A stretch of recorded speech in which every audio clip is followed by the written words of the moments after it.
declare the motion as amended passed. The third member's motion, impact of the United States ending the quantitative easing measures. Members who wish to speak in the motion debate, will you please press the request to speak button. I now call upon Ms. Andrew LEUNG to speak and move the motion. Ms. Andrew LEUNG. Mr. President, I move the motion under my name in the agenda. QE measures have been the mainstay in affecting the world economy. The Federal Reserve Chairman, Mr. Bernanke, said that in the foreseeable future, the United States still had to adhere to quantitative easing. But in the policy address, or rather in his address, there was a clear roadmap. What is lacking is a timetable. We can see that the investment markets have re-evaluated different investment products, risk and returns. The world market is very concerned about the flow of funds back into the United States. There were shock waves across the Asia-Pacific region. We've expected improvement in U.S. economy, stronger U.S. dollar, and decline in commodity prices. The withdrawal of quantitative easing will have further impacts on the economy. Many central banks have adopted various measures. The impacts on the emerging economies are rising. According to the latest figure of EPRF Global, in the last 3 weeks, about $1.9 billion US have withdrawn from the emerging markets. That was the third high. Since 2008, the bursting of Lehman Brothers bubble, that was the highest. Hong Kong is Asia's international financial center. If there is financial instability in the emerging markets, Hong Kong will be affected. The FS has also warned that withdrawal of quantitative easing measures may cause Hong Kong's interest rate to adjust upwards faster than the United States or earlier than the United States. Our party is the view that the administration should prepare in advance and study the impact of withdrawal of QE measures and its impacts on Hong Kong, and we should make arrangements to deal with impacts caused in our financial market, property market, and other markets.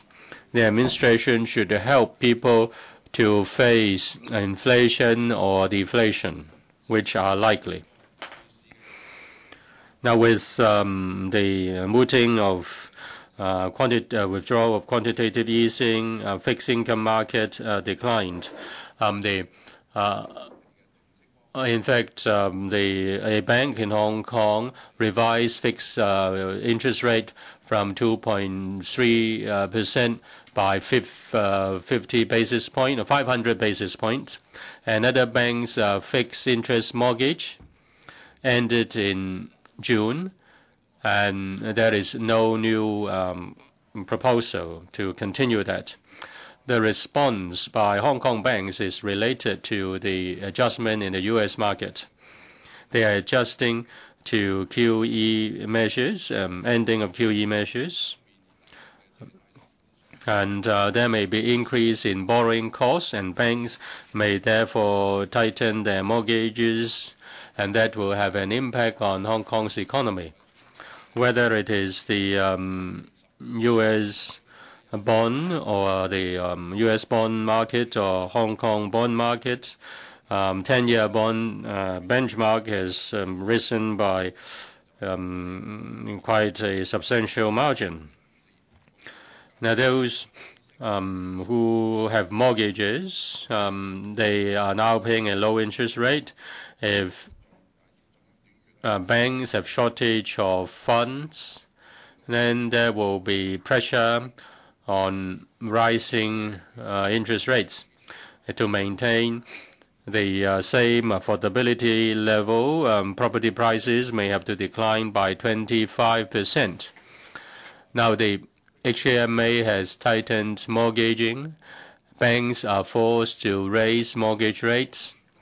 Banks have changed their view towards the forecast of the property market, and some experts expect that property prices may decline by about 10%. That may be good for the buyers or potential buyers, but for those who are on a mortgage, that's bad news. In the first quarter of 2013, the mortgage income ratio rose to 56%, which is higher than the 1997 peak. It was also higher than the 20-year average from 1993 to 2013, which was 40%, and it is also above the 58% average between 1989 to 2008. If interest rates raised to P+2, then monthly burden will be increased by $4,000, and that will be a heavy burden for 30,000 a family, which makes $30,000. To deal with dropping property prices, rising interest rates, lowering affordability, and even negative equity, the government has to face up to that and should consider reducing its fees and charges and taxes. There will be a domino effect because of property prices decline, and that will affect real estate agents that will affect the banks. SMEs will also be affected. The government's revenue will also substantially decline because of the decline in the property market. So the administration should not underestimate the adverse impact of a declining property market. Our party wants the administration that it should introduce anti-cyclical measures to support the SMEs, invest in the future of Hong Kong, invest in infrastructure, accumulate enough ammunition for future development of the business sector. With the news of ending of quantitative easing, banks have already increased their long-term interest. Banks will be more cautious in giving out their loans, and that will affect liquidity of the SMEs. The stamp duty measures have already impeded SMEs from selling their property for liquidity. The SMEs are facing difficulties. The administration should formulate suitable policies. If need be, the administration should extend its concessionary arrangement under the SME credit scheme. When costs of borrowing is rising, the administration should provide immediate support to SMEs so that SMEs will not fold up simply because of lack of liquidity. The administration should also review its current stamp duty measures. Businesses which buy property for their own use should be exempted from the DDS. High technology is very important. Our export market is going to shrink. The administration should encourage development of high value-added industries. We told the administration that the administration should give 300% tax concession to the businesses so that they can invest in R&D.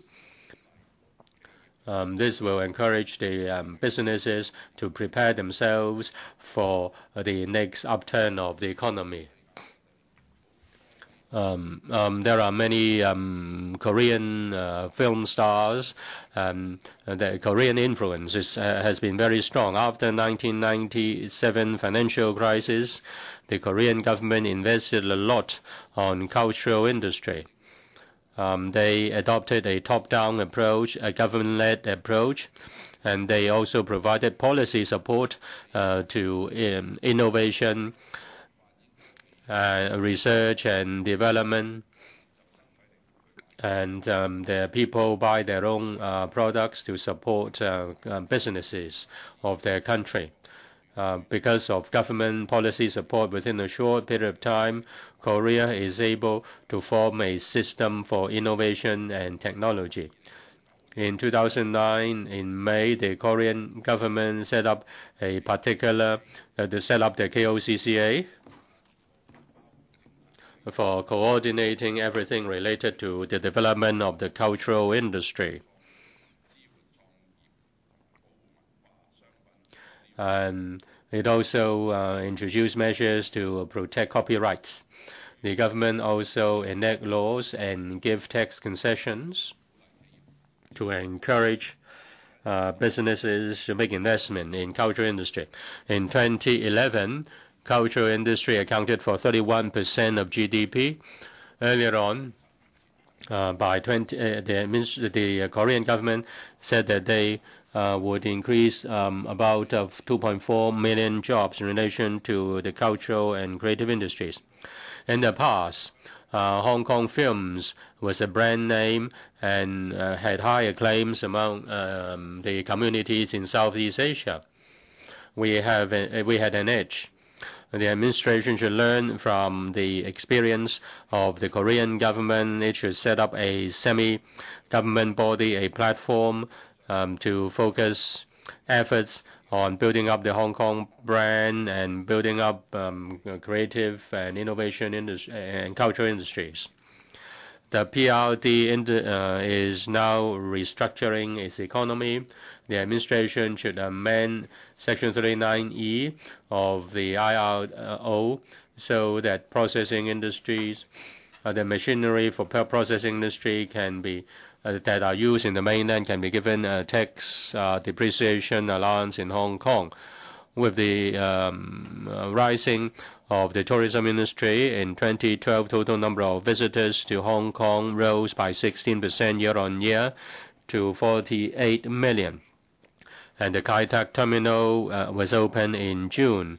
Hong Kong wants to be the cruise hub in Asia, but the facilities are not up to the mark. I hope the administration will build more shopping malls and more hotels, and there should be more exhibition venues. And at the cruise terminal, there should also be onshore power supply to reduce air pollution. There should be adequate facilities to accommodate the visitors. Under the dark cloud of ending of quantitative easing measures, Hong Kong may face economic difficulties and people may face difficulties. Giving out sweets is just giving handouts only for the short term. In the long term, the administration should explore new industries, new economy, and it should introduce short-term concessionary measures and long-term measures to fight to drive our economy. To help upward mobility among young people, the administration should provide opportunities for them to move up the social ladder. Hong Kong people have good ideas, but they don't have the money to start their business. Now, together with by providing adequate funding and also by providing adequate mentorship, young people will be encouraged to find jobs and create their own business and their unemployment rate can be reduced. Mr. President, the ending of quantitative easing measures leads to a lot of uncertainty. With the downturn in economy, world economy, Hong Kong's economy will face great turbulence, and foreign investment may leave Hong Kong in great amounts. There is a need to help SMEs to face the difficulties. Thank you. And I propose the question to you, and that is that the motion moved by Mr. Andrew LEUNG be passed. 3 members wish to move amendments to this motion. This Council will now proceed to a joint debate on the motion and the 3 amendments. I will first of all call upon Mr. Christopher Chung to speak, to be followed by Mr. Leung-sing and Dr. Wai-kwok, but they may not move amendments at this stage. Honourable Christopher Chung. President, last month, Mr. Ben Bernanke, chairman of the Fed, announced the timetable for ending the QE, and depending on the economic situation, the bond purchase initiatives will be reduced with a view to ending this by the end of the year. And we have seen financial fluctuations in the global market, and it has compounded the fluctuation of the capital market. I think it is the right time for Mr. Leung to move this motion because he's reminding us to take precautionary measures. Hong Kong is an externally oriented economy. We're vulnerable. The 1997 financial crisis and the 2008 financial tsunami dealt a severe blow in European and U.S. countries. In order to save the market, they have introduced quantitative easing. This has stimulate the asset prices. If there is a tapering of the QE, the impact on Hong Kong cannot be taken lightly. As a matter of fact, Hong Kong U published a report on economic outlook. It has adjusted downwards the economic growth forecast from 3.5 to 4.3% to 3.3 to 4.1%. At the same time, the growth rate will be adjusted downward to 4.7%. Q3, there will be further reduction to 3.6%. In other words, given the slowdown in economic growth, coupled with the prospect of the unwinding of the QE, we are in for a super financial storm. If at this point in time we're not taking precautionary measures against the onslaught of this hurricane, then it's going to be very, very severe in casualties. So I agree with the original motion that we have to maintain the integrity of the financial market. President, history is a very good teacher for us. As the saying goes, after the reunification, we met with two financial storms, and they dealt a severe blow to the equity and the property markets. My motion, amended motion, is intended to make sure that both markets will be able to weather the storm unscathed. Before I move the amendments, I'd like to talk about the stability of the financial market. The U.S. hasn't quite started the tapering of the QE, but Mr. Ben Bernanke made such remarks, and in emerging markets, there has been a withdrawal of the capital, thus causing a lot of fluctuation. Hong Kong wasn't spared.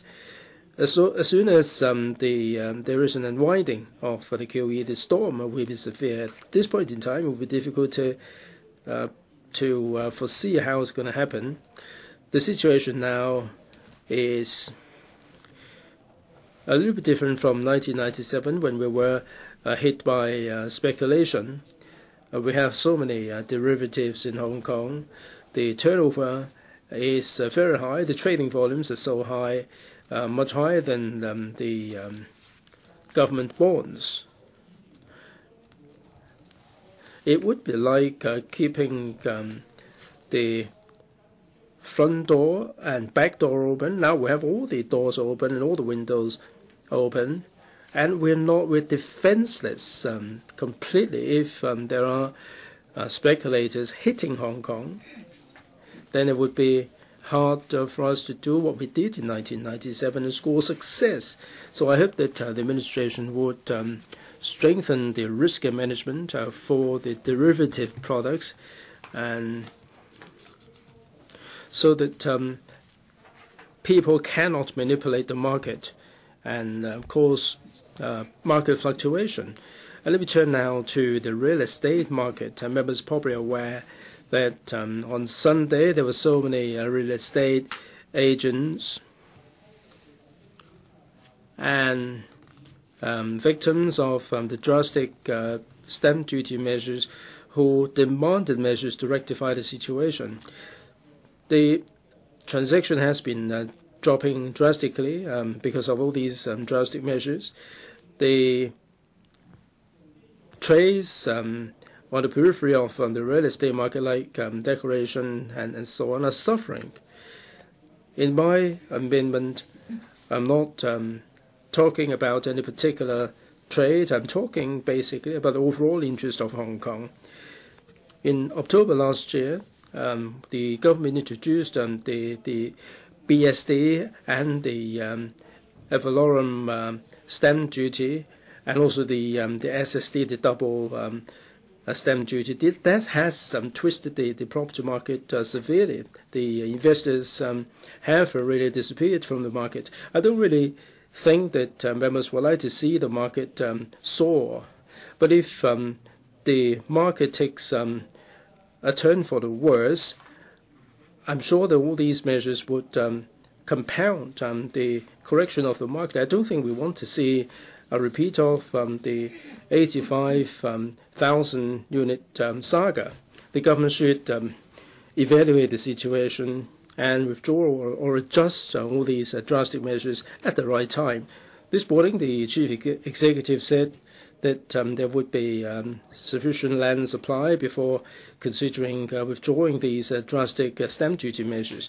I've got no idea how soon the government will get all the supply ready. I'd just like to remind the chief executive that if he doesn't take measures in the light of the circumstances, if he doesn't take precautionary measures, then once the market takes a turn for the worse, it would not help even if you have ample supply of land. I hope the members will support my amendment. With these words, I conclude my speech.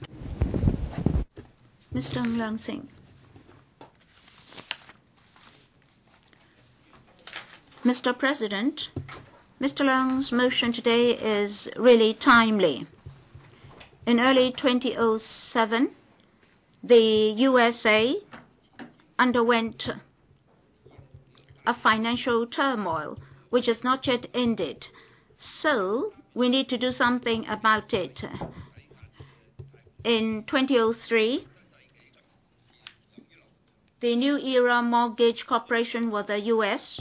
announced that no more loans would be offered. As a result, share markets dropped tremendously. And then on the 15th of September 2008, the bankruptcy of the Lehman Brothers dealt the economy another blow. On the 10th of October that year, the Dow Jones dropped to just over 7,000, just half of the previous level. Many banks and large insurance companies of the USA had to receive huge injections of funds before they could survive. The U.S. government direct and indirectly provided trillions of U.S. dollars of capital to these entities so as to maintain their operations. The Federal Reserve Board adjusted the interest rates by 400 percentage points. Sorry. Mr. Ng, just a moment.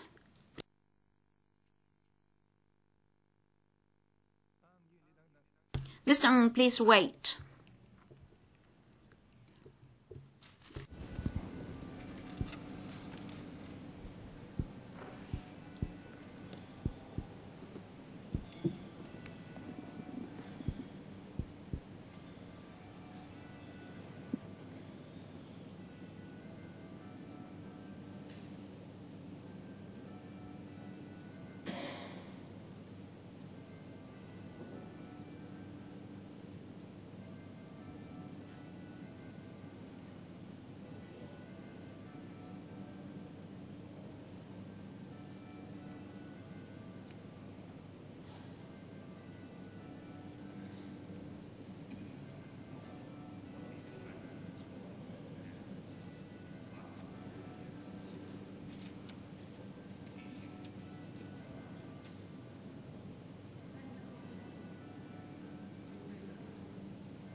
梁國雄議員，請你立即返回座位。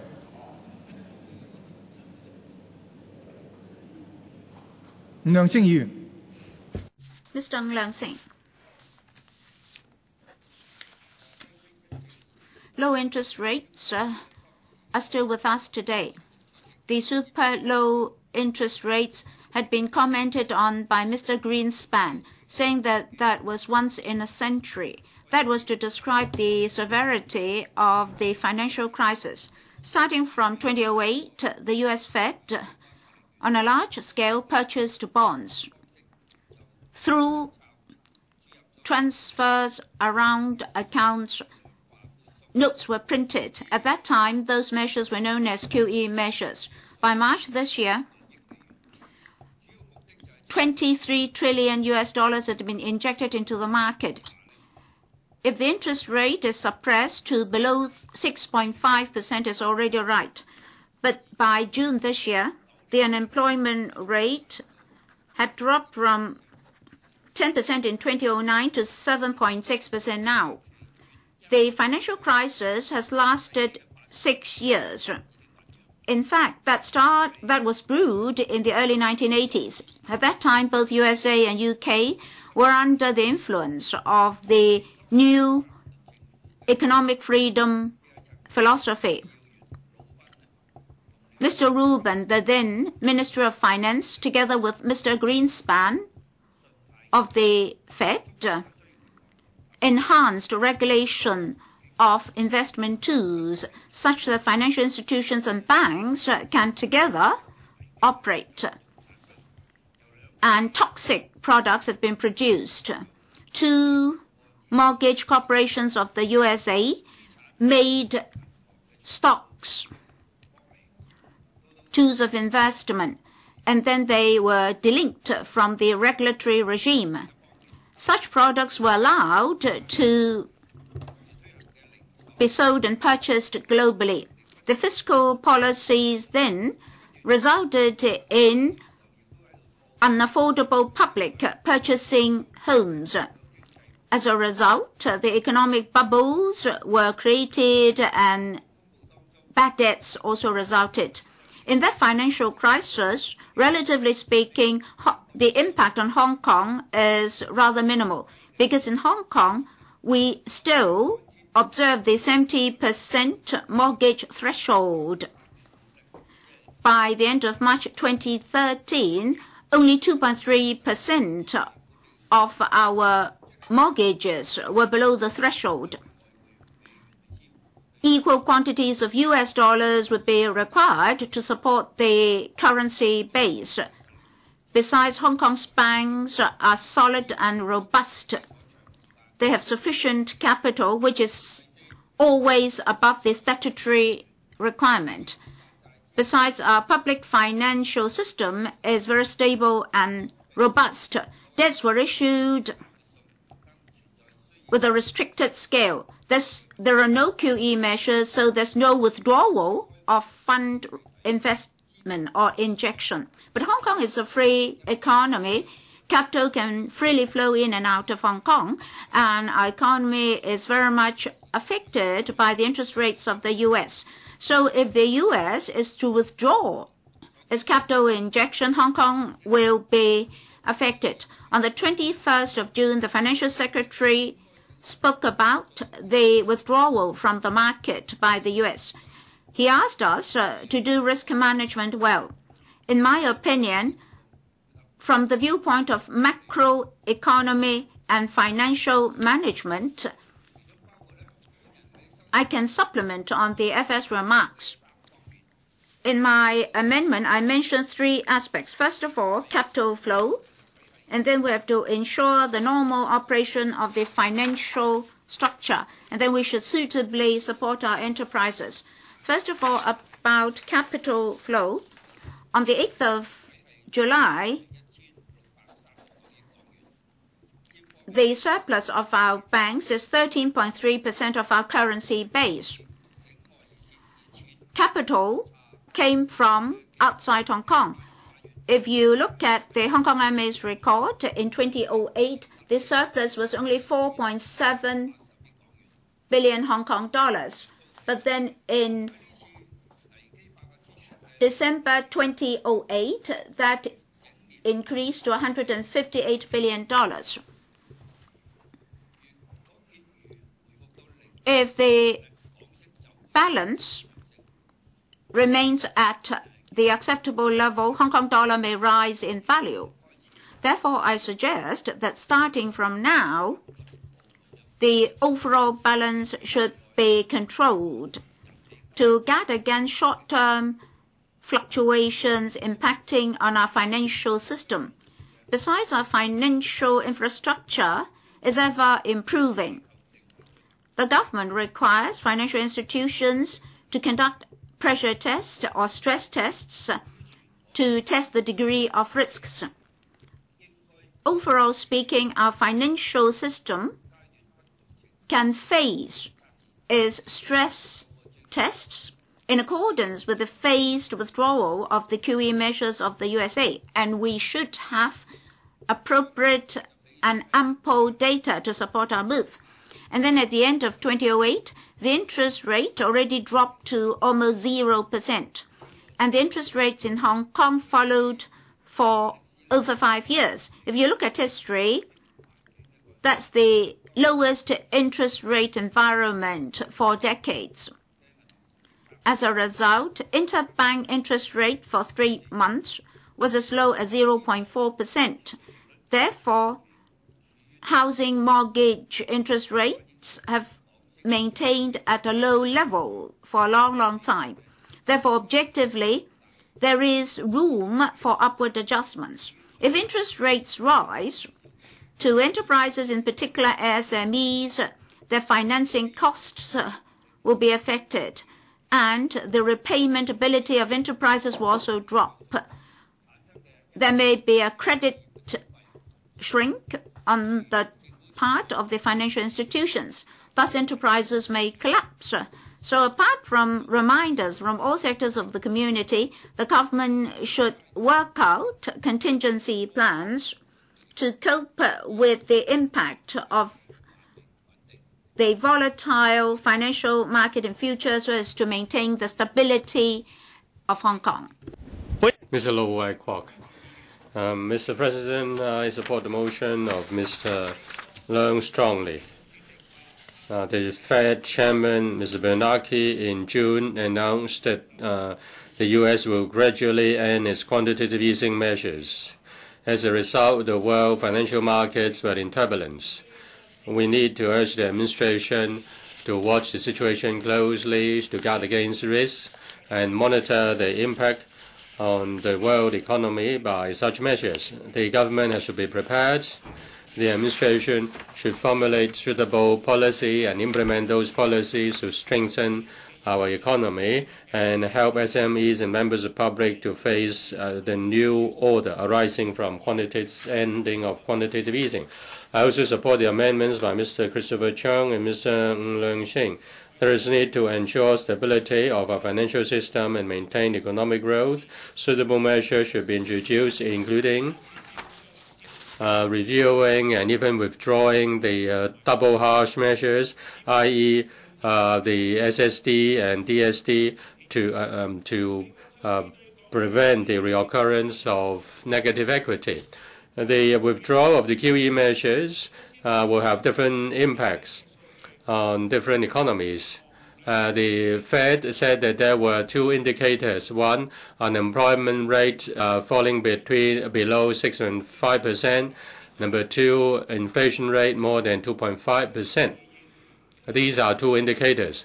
The basis for withdrawing QE measures is the phenomenon of a better economy, and that in fact should be a bullish factor.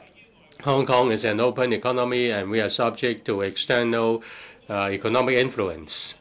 With the withdrawal of such measures, QE measures, there will be outflow of hot money, high interest rate, tightening credit, and substantial decline in property prices. At the same time, the economy in the mainland is undergoing an adjustment to avoid long-term overheating. Therefore, Hong Kong may suffer attack on double fronts. Some say that the SMEs will face more difficulties as a result. The situation may lead to more unemployment, and some will suffer negative equity, and they will be in difficulty. Apart from the proposals made by members, the three previous members, what measures can the administration introduce to enable members of the public and their businesses to face this new economic order? My proposal is that the administration should fully evaluate the impact of withdrawal of QE measures and the impact on the economy and the labor market. The administration should introduce infrastructure projects to reduce the impact in order to maintain economic growth and the momentum in the labor market. Mr. President, I put emphasis on putting forward infrastructure projects in a timely manner. Infrastructure is the infrastructure are the things needed by the economy. That includes hardware and software. They can stimulate economic growth. During the construction period, infrastructural projects can provide jobs, and upon completion of such projects, other industries and trades can develop on such platforms. Now, the government can adopt monetary policy and fiscal policy to stimulate the market. Since Hong Kong dollar is pegged to the US dollar, there is little room to maneuver in terms of monetary policy. Fiscal policy, therefore, becomes more important. The government's investment will drive the economy.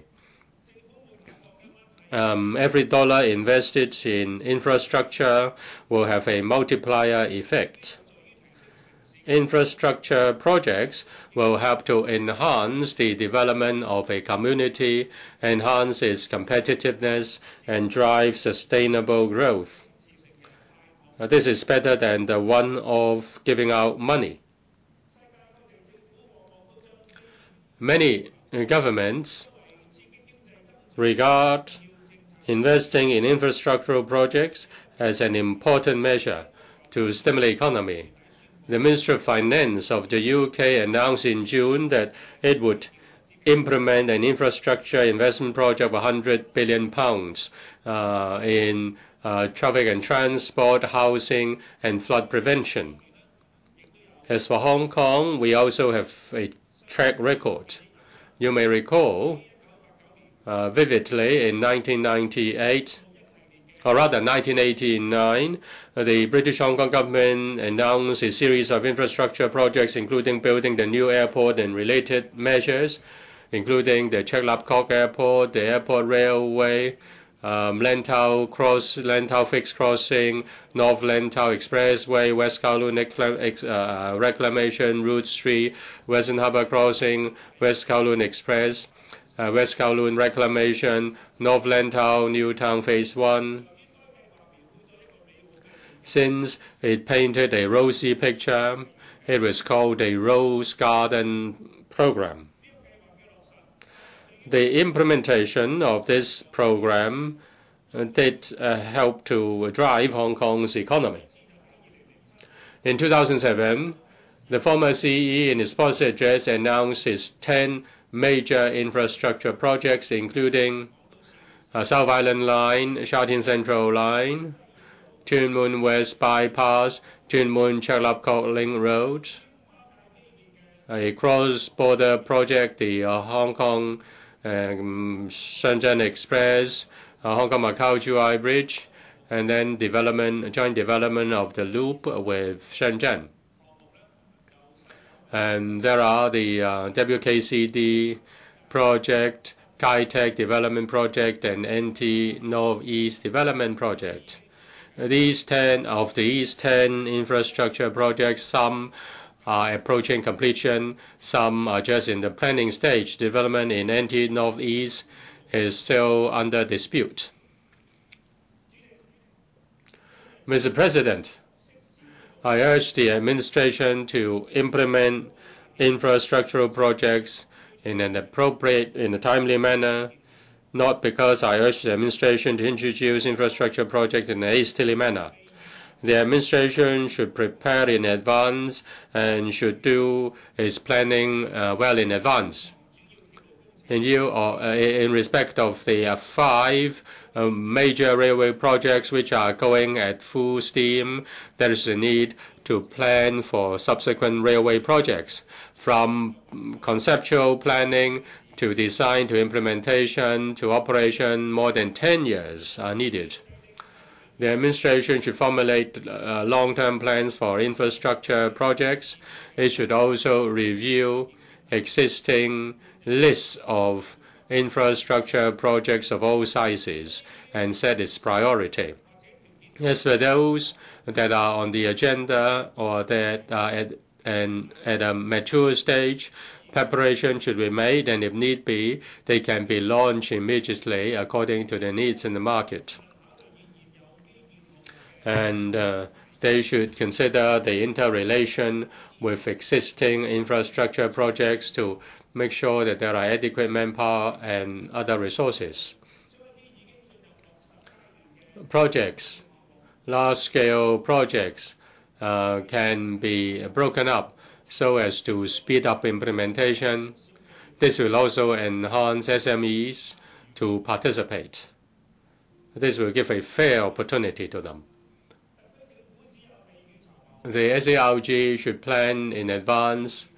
It should respond accordingly so as to enable infrastructure projects to play its part to stimulate economy, create jobs, improve people's livelihood, and fuel prosperity. With these remarks, I urge members to support my amendment. Thank you. Secretary for Financial Services and the Treasury.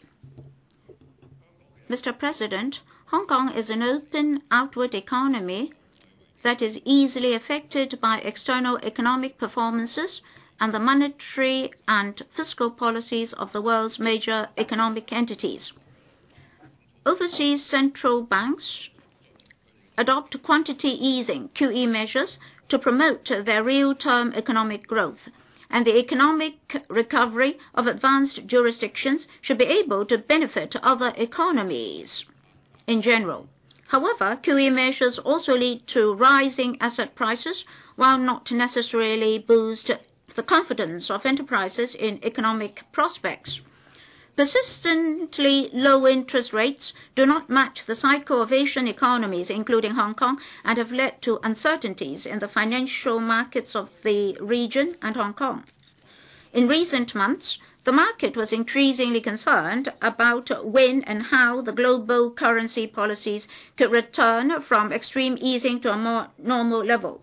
On the 19th of June, Mr. Ben Bernanke, chairman of the U.S. Federal Reserve, that is the Fed, explained after a meeting of the Open Market Committee the Fed's preparation for ending the third round of QE measures, that is QE3, launched in September 2012. Mr. Bernanke remarked that if the U.S. economy and employment statistics continue to improve in the next few months, the Fed may, later this year, start reducing the scale of bond purchases and stop such purchases in the middle of next year. He said at the same time that the implementation or otherwise of the scaling down plan would depend on future economic statistics, and so the Fed's slowdown in bond purchases is still under a number of uncertainties. Even if bond purchases are to slow down, the overall bond size on the Fed's balance sheet is still growing, just that the growth rate may decline. Even so, the market is still worried that the Fed will stop buying debts and interest rates may rise. In fact, since early May this year, the interest rate of the U.S. 10-year Treasury bonds has started to rise, growing by 1% presently, indicating that some investors have already expected the U.S. to withdraw the QE measures. Mr. Bernanke's remarks on that day have caused the global financial market to fluctuate tremendously, and the exchange rate of the U.S. dollar in emerging economies dropped markedly.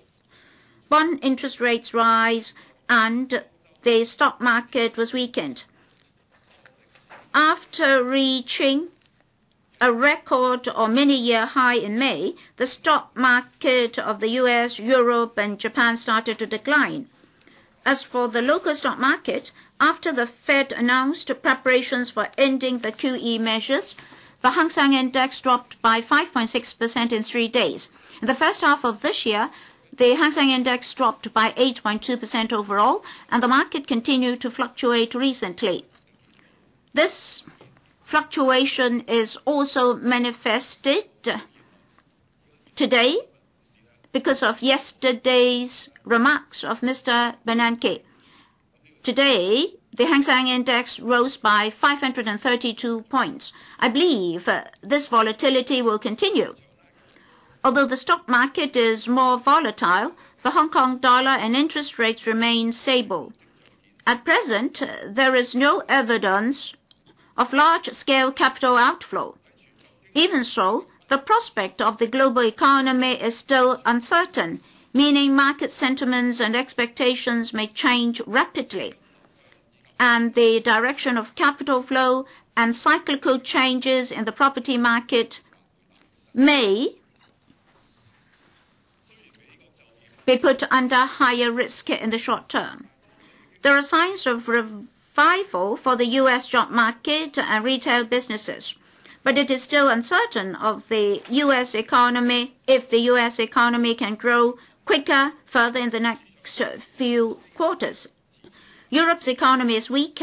A number of Eurozone states are in recession. There are market worries about the Euro debt crisis. The unemployment rate of the Eurozone in May rose to 12.2%. The European Central Bank continues to maintain relaxed monetary policies, but may not be able to hugely improve the economic situation. As for Japan, the market adopts a watching attitude towards the so-called third arrow planned by the new government to stimulate the economy and may not uphold its confidence in the Japanese investment market. Given the weak demands in advanced economic activities, Hong Kong's export trade is expected to fluctuate in the short term. Earlier this year, the administration already forecast that the external environment would still be complicated. That's why the budget proposed a number of recurrent and one-off measures, which are expected to boost the economy by 1.3%. Mr. Andrew Leung's motion suggests that the government should closely keep in view the impacts of ending QE measures on global economy and financial environment, and to introduce appropriate measures when necessary. We agree to that. To assist SMEs to meet short-term challenges, raise capital, and develop new markets, this year's budget put forth a number of initiatives. For instance, exemption of business registration fee for a year, profits tax concessions, extending the application period for the special concessions under the SME Financing Guarantee Scheme, and the Hong Kong Export Credit Insurance Corporation launched the small business policy to provide insurance concessions to Hong Kong small enterprises. Mr. Christopher Chung's amendment suggests that we should prevent the recurrence of negative equity. Some in the market opine that when the U.S. ends its QE measures, capital flow may reverse and property prices may decline. Therefore, they demand us to abolish the stamp duty initiatives targeted at the property market. I would like to point out that the U.S. QE measures are different from Hong Kong's demand management measures for the property market in terms of policy objectives and considerations. The demand management measures aim at curbing the heated performance of the property market and take care of the homeownership needs of the Hong Kong permanent residents. Besides, these measures can uphold the stability of Hong Kong's macroeconomy and financial structure and will benefit Hong Kong's economy development in the long run. The U.S. situation is different from Hong Kong's. We will respond to Hong Kong's actual circumstances and timely adjust the demand management initiatives. Members should note that when the macroeconomic environment changes, asset prices will naturally make adjustments. Whether or not individual measures exist is not crucial. I agree with Mr. Leung-sing that the normal operation of the financial market is important. Although the international financial market is volatile, Hong Kong's financial market is still operating normally. Our financial institutions are still robust and sound. Bank capital is sufficient and is far higher than international requirements. Our liquidity ratio is also maintained at a relatively high level. The government and financial regulators remain alert and have adopted various measures to enhance risk management and control the systemic risks of the market. Mr. Wai-kwok's amendment points out that the promotion of infrastructure can maintain economic growth and the labor market. The government is all along dedicated in infrastructure. In 2012-13, the capital works expenditure was $70.1. Compared with 2012-13 revised estimates of $62.3 billion, there was a rise of about 13%. As a number of large infrastructure projects will start work, we envisage that in the next few years, the annual capital works expenditure will be continuously maintained at over $70 billion. To invest in infrastructure can create jobs and enhance Hong Kong's long-term competitiveness, which will benefit the overall economy and the labor market. The government will continue to be highly alert to the uncertainty of the external environment and be well prepared at all times for challenges posed by global economic changes. I'll first listen to members' views before further responding. Thank you. Mr. Tommy Chung, President, I think we all still remember what happened during the 2008 financial tsunami. The U.S. Fed has been printing money to stimulate the economy and to stimulate bank loans. Since 2008, there have been 3 rounds of quantitative easing by the Fed, but some analysis indicated that this is doing more harm than good. With more money printed, the currency has depreciated and has stimulated inflation, causing a heavy burden on the members of the public. With the hot money coming into Hong Kong, the property prices have been soaring. A lot of people have been denied the opportunity to get on the housing ladder. Businessmen are not doing any better. Restaurant trade is struggling with a high rent. It would be very difficult for us to hire the right people, given the SMW. But the QE will be tapered off at the end of the day.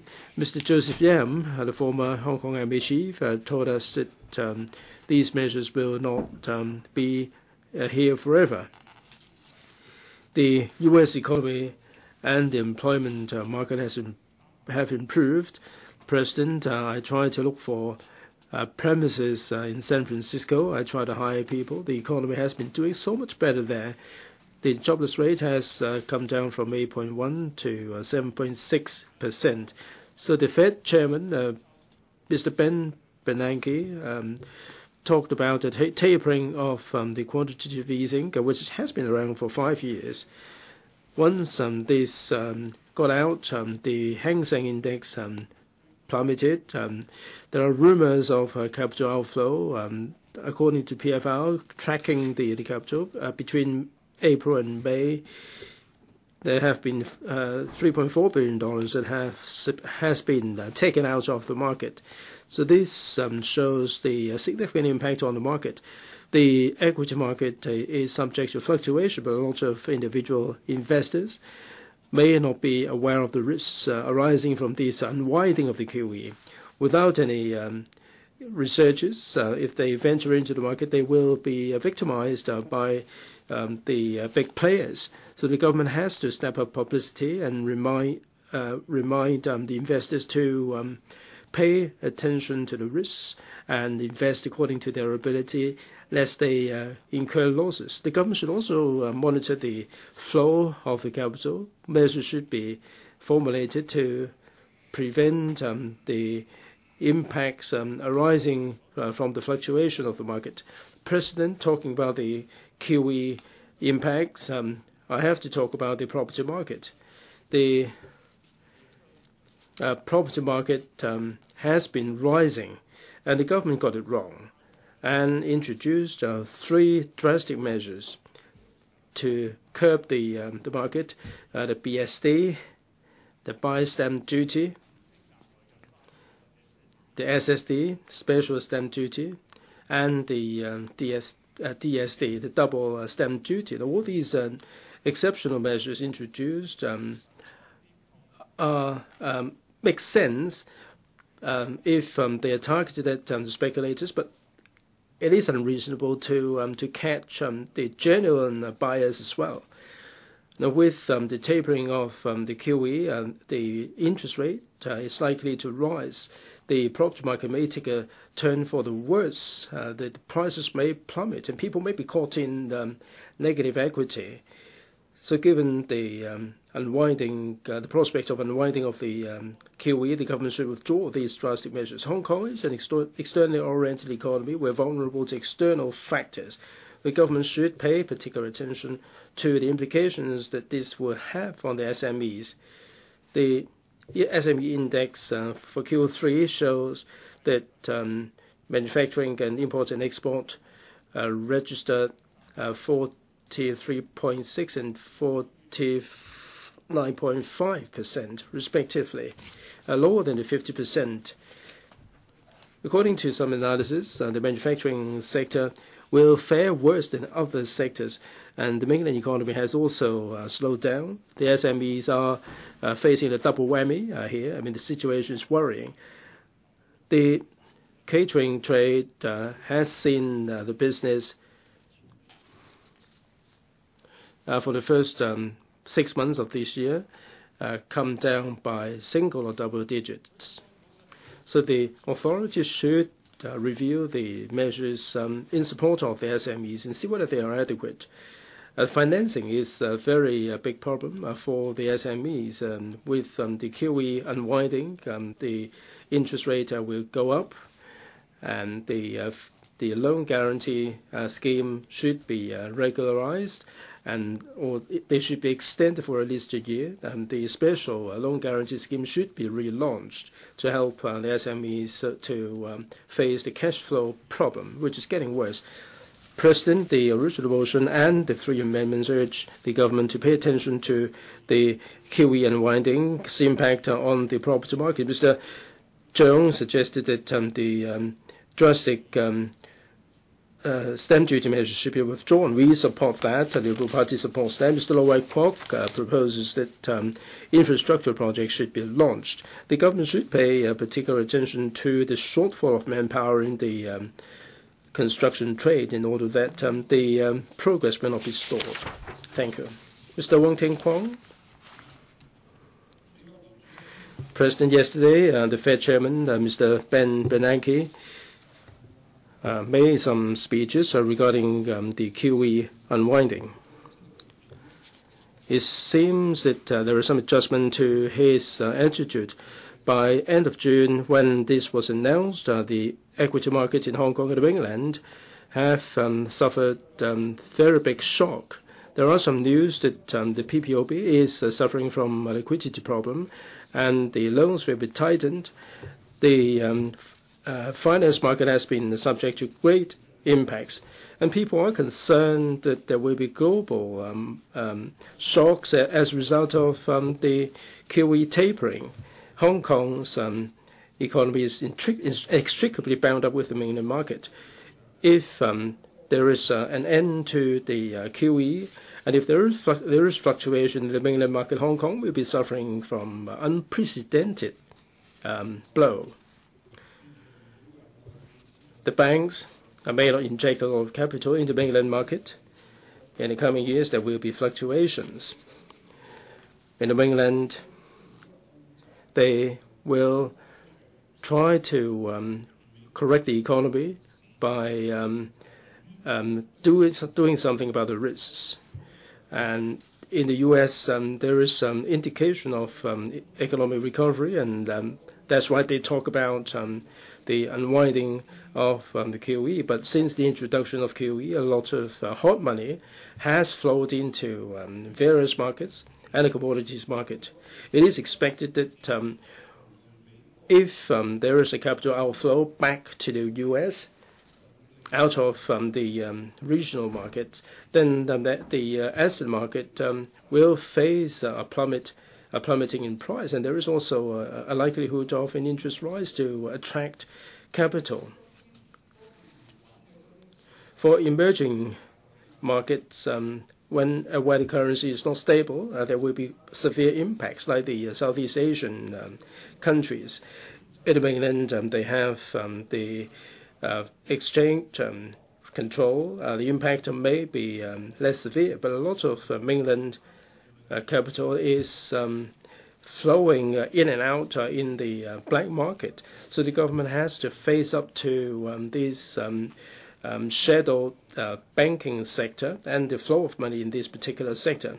Obviously, Hong Kong and the mainland are places where there is a flow of hot money.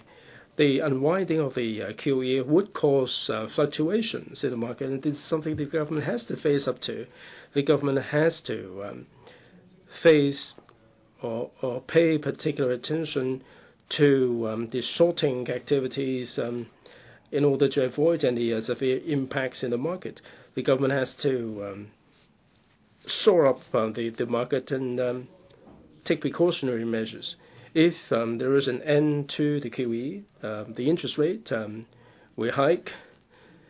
The interest rate will creep up, and the burden on the mortgage holders will be that much greater. If the interest rate is back to the normal level, then obviously there would be a severe impact on the property market. Those who are interested in getting on the housing ladder should bear in mind the potential risks.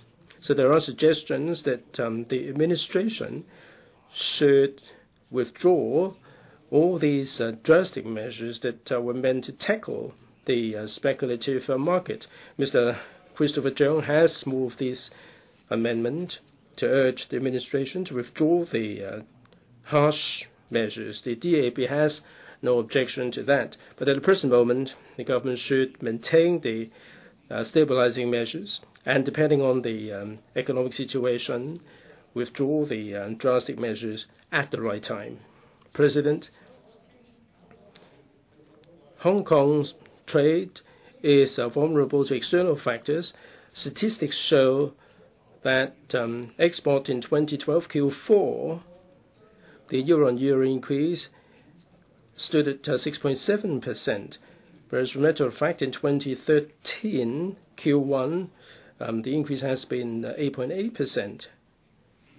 All these increases, to a certain extent, are caused or pushed by the export of gold, the non-currency export. Discounting this factor, the goods export has been moderate. Export to Europe and the U.S. has been sluggish. With the potential, with the prospect of the tapering of the QE, it may indicate that the U.S. economy may reverse for the better, and this would be good for the export for Hong Kong. But on the other hand, is the economy of the U.S. really experiencing a growth? It remains to be seen. So it is very difficult to be certain about economic growth in Hong Kong. But the interest rate hike is making it so much difficult for the businesses to operate. So this tapering off the QE, there may be pros and cons. The administration should get to grips with the issue and take measures at the right time to help the businesses to adjust to the changes. Hong Kong is relying heavily on the finance and real estate. We don't have a very high resilience, and this is making livelihood vulnerable. I think the government should play the role of improving the economy and diversifying the industries and helping the SMEs to explore more business opportunities. A couple of years ago, the DAB did suggest to the administration that Hong Kong be turned into a global exhibition hub. I hope that there would be some progress achieved. We hope that it will bear fruit and more policies should be formulated there. Thank you. Mr. Jeffrey Lam. Mr. President, starting from 2008, the U.S. launched the QE measures. It maintained interest rate at a super low level to boost the economy, and it created credit up to $3 trillion. The U.S. will soon end its QE measures as set by the Fed. But 2 days ago, Mr. Bernanke said that QE will be maintained for a certain period of time. When will they end QE? Well, it is bound to happen. It's just a matter of time. And when it does, it will have an impact on Hong Kong's economy. In the past few years, the renminbi has been on a rising trend. QE has caused the depreciating U.S. dollar. Hong Kong is trapped in between. We suffer inflation, which affects people's daily life. SMEs also have suffered. The U.S. and European economies have been bad. There are less orders, and we cannot raise our export prices. Cost is rising every day. Wages are rising every day. And the Hong Kong dollar has depreciated. The manufacturers, the SMEs, are in difficulty. In the past few years, the administration has adopted the proposals of our party in respect of helping SMEs, such as the loan guarantee scheme, the credit scheme for SMEs. SMEs can borrow money from the banks because of the guarantee. SMEs are supported. They don't need to close down, and the jobs of a lot of people kept. And we welcome the expanding of the EDIC in supporting SMEs.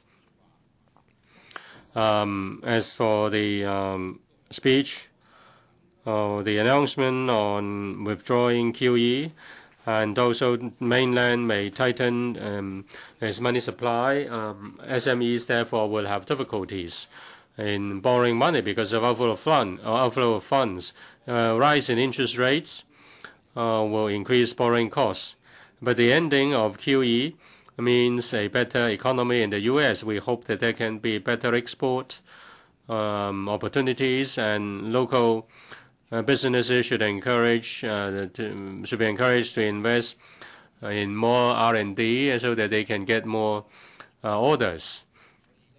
R&D requires good skills. We need to train up our own local talents, and we also need to attract top talents from all parts of the world to Hong Kong. We may even give tax concessions. We may also relax the importation of talent. With a better workforce, the SME, the businesses can perform better. The property market is also affected by QE. There are several factors causing high property prices. The lack of supply of land, lack of supply of property, they cannot be solved within a short period of time. There is high liquidity. Before 2008, the balance with the HKMA is just about $10 billion. In 2009, it was as high as $300 billion. The inflow of hot money and excess liquidity in the banks will lead to low interest rate, attracting more mortgages. Third, the super low interest rate environment. Starting from 2008, Fed fund rate was only 0 to 0.25%, and our mortgage rate can be as low as 2.15%. paying a mortgage is cheaper than renting a flat, so people just buy. And there is a demand for housing, say, for example, new marriages, and also young people want to have their own home. Some people may invest in property against inflation, and everybody is buying, so property prices are rising. The ending of QE will change the course of US dollar. Hong Kong dollar may also appreciate. The outflow of funds will lead to tighter liquidity, and banks will be more cautious in making loans. Interest rates will go up. People's mortgage burden will increase. Property prices may adjust as a result. Say, if you are paying $9,400 in mortgage, increase in 2% will mean $11,000 per month, an increase of 20%. And the mortgage income ratio is now 56%. And that will be a heavy burden to the families.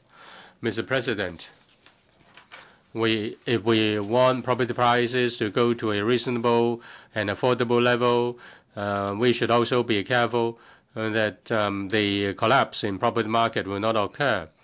Now, the first-time local buyer will avoid the 3 harsh measures, but other buyers will be caught by either of the 3 measures. Even if you are doing proper business, it seems that the government doesn't trust them. If one buys a unit for staff quarters, one still has to pay the higher stamp duty.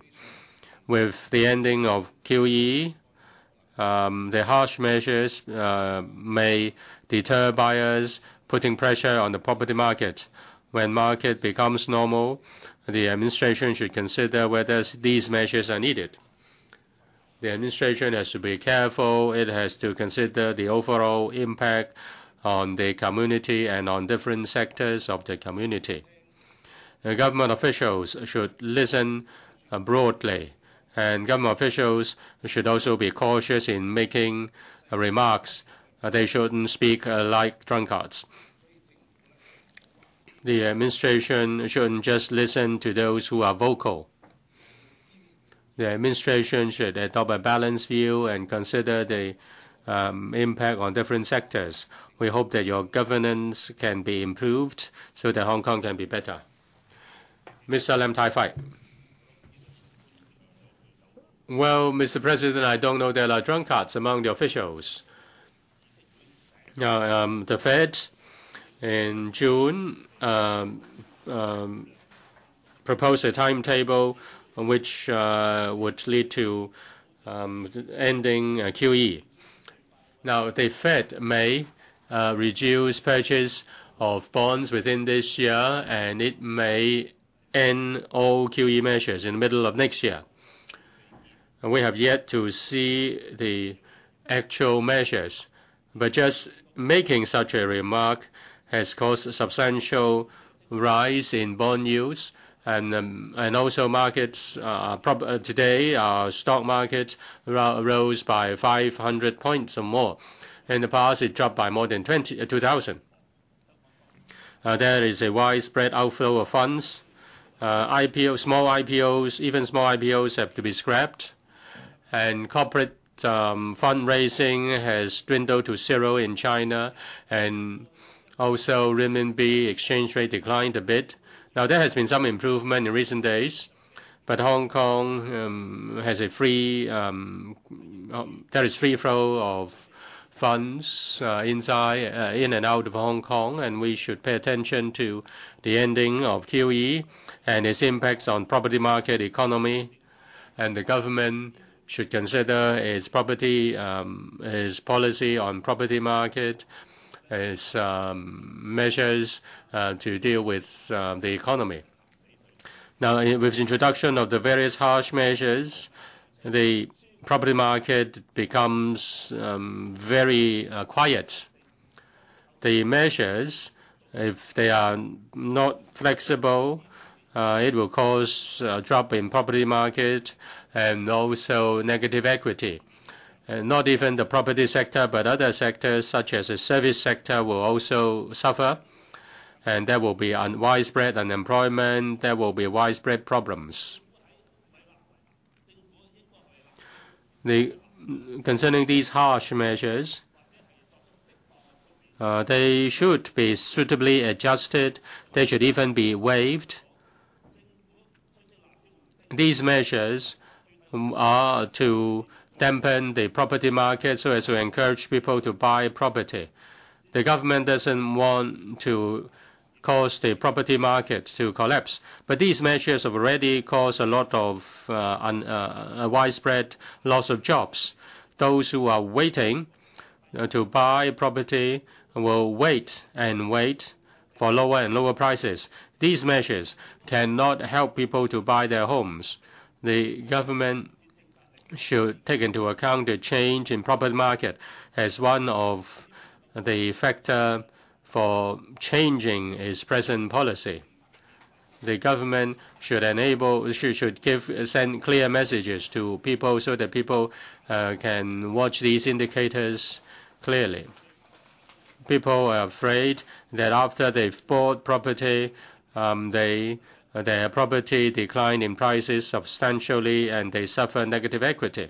But in fact, many people have not experienced rising mortgage payments and declining property prices. Even if people can be helped successfully to jump on the bandwagon, that is still the problem of rising interest rate and decline in property prices. The administration should adjust its policies accordingly. Otherwise, negative equity will cause a lot of risk, including risk in the financial market. The measure should benefit all the people. This will enhance people's confidence in the governance of the administration. Withdrawal of QE will affect SMEs as well. Owners of SMEs are good at dealing with their own business. They don't know very much about macroeconomic factors. There will be rising interest rate and cost of borrowing as a result of ending of QE. Borrowing costs will increase and cash flow of SMEs will be affected. SMEs will also face the closing down of mainland business who are their counterparts, and also the default by their trade partners in the mainland. The Moody Institute rated Hong Kong's financial system as from stable to unstable, with rising interest rate, tightening QE, or rather withdrawal of QE. Banks will have, or rather SMEs have difficulties in borrowing. If banks tighten their credit, there will be no cash flow for SMEs. It's just like suspending oxygen supply. Anybody will be stifled. SMEs have been neglected since the last term of the government. In view of ending QE, if the administration doesn't move a finger, the SMEs will suffer. Hong Kong people and young people in particular will be deterred from creating new businesses. The administration should step up communication with SMEs, understand their difficulties, formulate suitable anti-cyclical measures which are effective, that will reduce risk of SMEs, reduce risk to our financial markets. The loan guarantee scheme should be adjusted in terms of tenor, in terms of amount, in terms of repayment. Apart from loan guarantee scheme, there can be other measures, such as reducing fees and charges to help SMEs to tide over their difficulties in the coming 3 to 5 years when there is a tight credit environment. The administration should implement suitable measures to help SMEs to face higher risks in the future. Dr. N. Chung. President, thank you. A moment ago, Mr.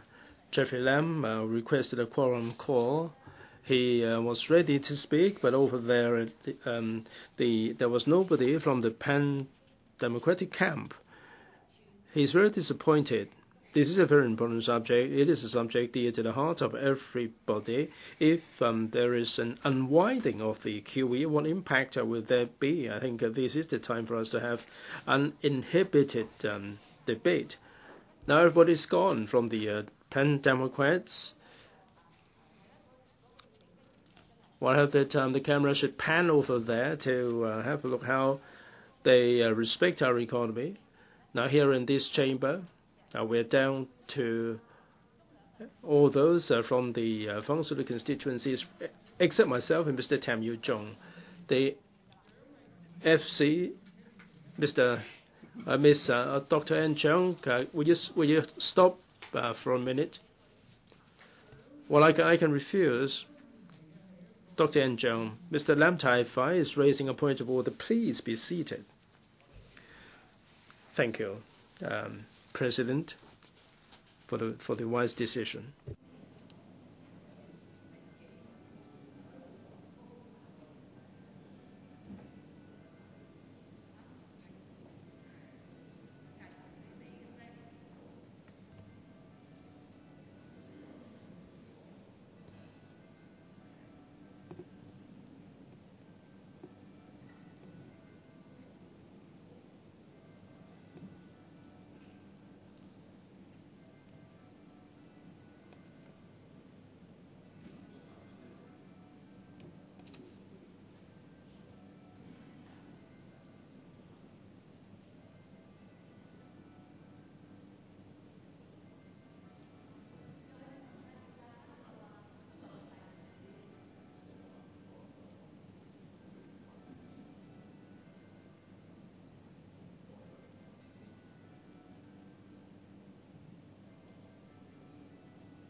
蔣麗芸議員。 Dr. N. Chung. Thank you, President. Well, the U.S. Created the quantitative easing. We all understand why. The U.S. Economy hit a bad patch. Unemployment rate was high. If they don't print more money, they simply cannot survive. The Fed Chairman, Mr. Ben Bernanke, said that the economy is turning around, and next year they will be reducing the bond purchase. And I'm not sure how this is going to pan out effectively. But I heard from the Secretary a moment ago that there is capital outflow, and presumably the money will be flowing back into the U.S. Given the better economy, and people will be happy about it. So do we trust Mr. Ben Bernanke in what he said? I think with the QE, the people of Hong Kong suffer the worst. Their economy is bad, jobless rate is high, but Hong Kong is just the other way around. Why do we have to be victimized? I think it is because of the link exchange rate, and with if they turn on the printing press, the Hong Kong dollar is depreciating alongside it. The Hong Kong's property is worth the most the world over. With depreciation of the Hong Kong currency, a lot of people are descending on Hong Kong to acquire the property. There are a lot of companies and investors who come and buy up the property. I think the stamp duty, the buyer's stamp duty, should have been introduced a long time ago. It's better late than never. The members of the public are also having a hard time. Inflation is hitting them. Their money is worth a lot less than before, and we are seeing this renminbi rising, and the Hong Kong dollar is depreciating, and the members of the public are really suffering, and they're really having a hard time. It's not worth it. So what impact will there be for Hong Kong? I am no expert in the economy and finance, but in the light of my experience, I think it would be something good because the interest rate might be a little bit higher, and the people will get more in terms of interest dividends. If we're closer to the renminbi, then they get more value out of their money. I agree with some of the members that the property market may be dealt some sort of a blow as the interest rate climbs. There will be some impacts for sure. But it is always a supply and demand situation. If the supply cannot really catch up, then the property prices may not be plummeting as predicted by some doomsayers. In terms of export, if the currency rises, Hong Kong is not a manufacturer. We buy goods from the mainland for export. I think the impact on the export side will not be all that great. The world over, when they hear about the unwinding or tapering of the quantitative easing, they are very concerned. I think balanced development would be important for a city. We simply cannot rely solely on real estate and the financial market. Hong Kong should develop its own manufacturing sector, the high-tech, high-value-added manufacturing. Traditional Chinese medicine is offering a lot of potential. There are so many resources from mainland, human resources and other resources. Hong Kong has a lot of marketing experts. We should really bring the two together. Chief Executive said this morning that we will be involved in the formulation or the advance work of the 13th five-year plan. Now, if this is the case, then you should, as Secretary, you should have a word with C.Y. Leung and emphasize on one of the sectors. I think traditional Chinese medicine can be considered as a potential sector. The EDC, Economic Development Council, said recently that two task forces have been set up on technology and cultural and creative industry. I'd like to say this to the chairman, Victor Low, that he should be concerned about this. Our industrial development, particularly TCM, would mean a great deal for Hong Kong and offer so much potential. Thank you. Mr. Ka-piu. President, thank you. I'm no expert in economy. I stand to be corrected. In 2002, 03, 04, we have deflation, and economy hit a bad patch, and there was a really horrendous jobless rate. And the Fed chairman, Mr. Ben Bernanke, finally announced the impending end of the QE. I think this is really a warning. The investors are well prepared, but what about the Hong Kong HKSAR government? Over the past 4 years, the U.S. brought in the QE initiative. They are out of the woods from the financial tsunami.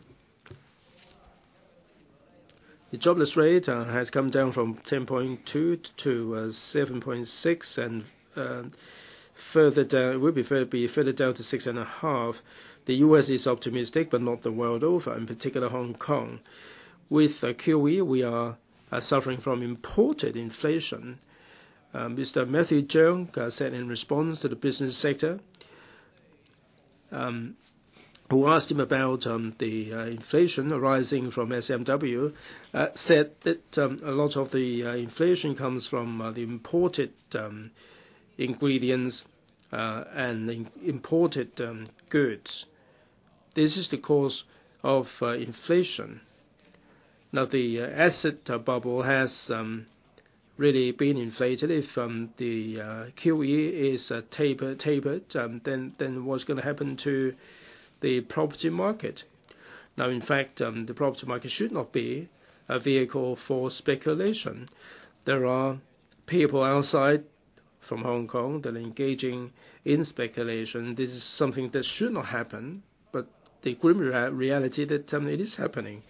Property prices have been rising according to a report in 2012 of the 55 countries and jurisdictions. The property prices have risen by 4.3% on average. But in Hong Kong, the annual growth has been 23.6%. In Dubai,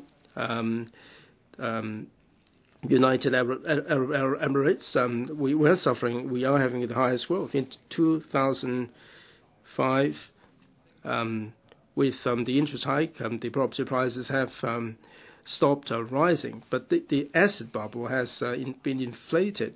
There is that much more likelihood of an asset price decrease. I am concerned about some scholars predict that in the next half year there will be a 10% drop in property prices. A couple of months ago, some people called the FTU about how much we want to see the property prices drop by. Some members said that the new administration hasn't taken any measures that work. Now, without the introduction of the harsh measures, are we going to see a 15% rise in property prices? The FTU does recognize some say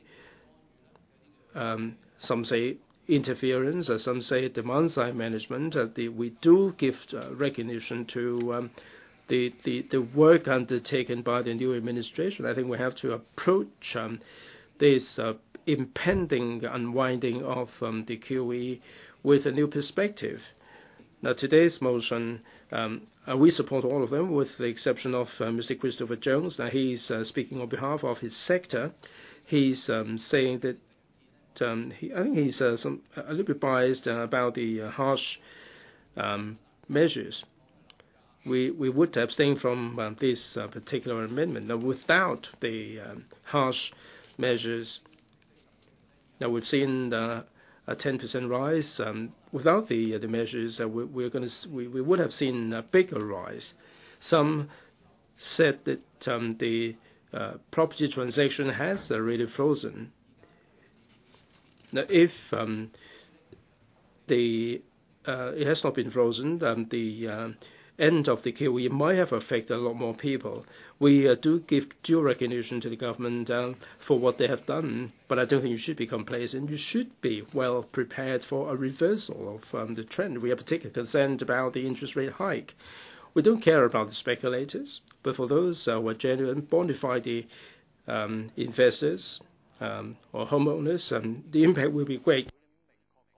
The FS said that in terms of loan, the ratio is giving us cause for concern. In 2008, compared with 2008, the interest rate is at a low side, but excessive borrowing has increased by 127%. The mortgage payment to income ratio has worsened to 50%, far worse than the 48% from the 90s to 2003. The FTU has no expertise in this, but from the figures, we know that the situation is worrisome.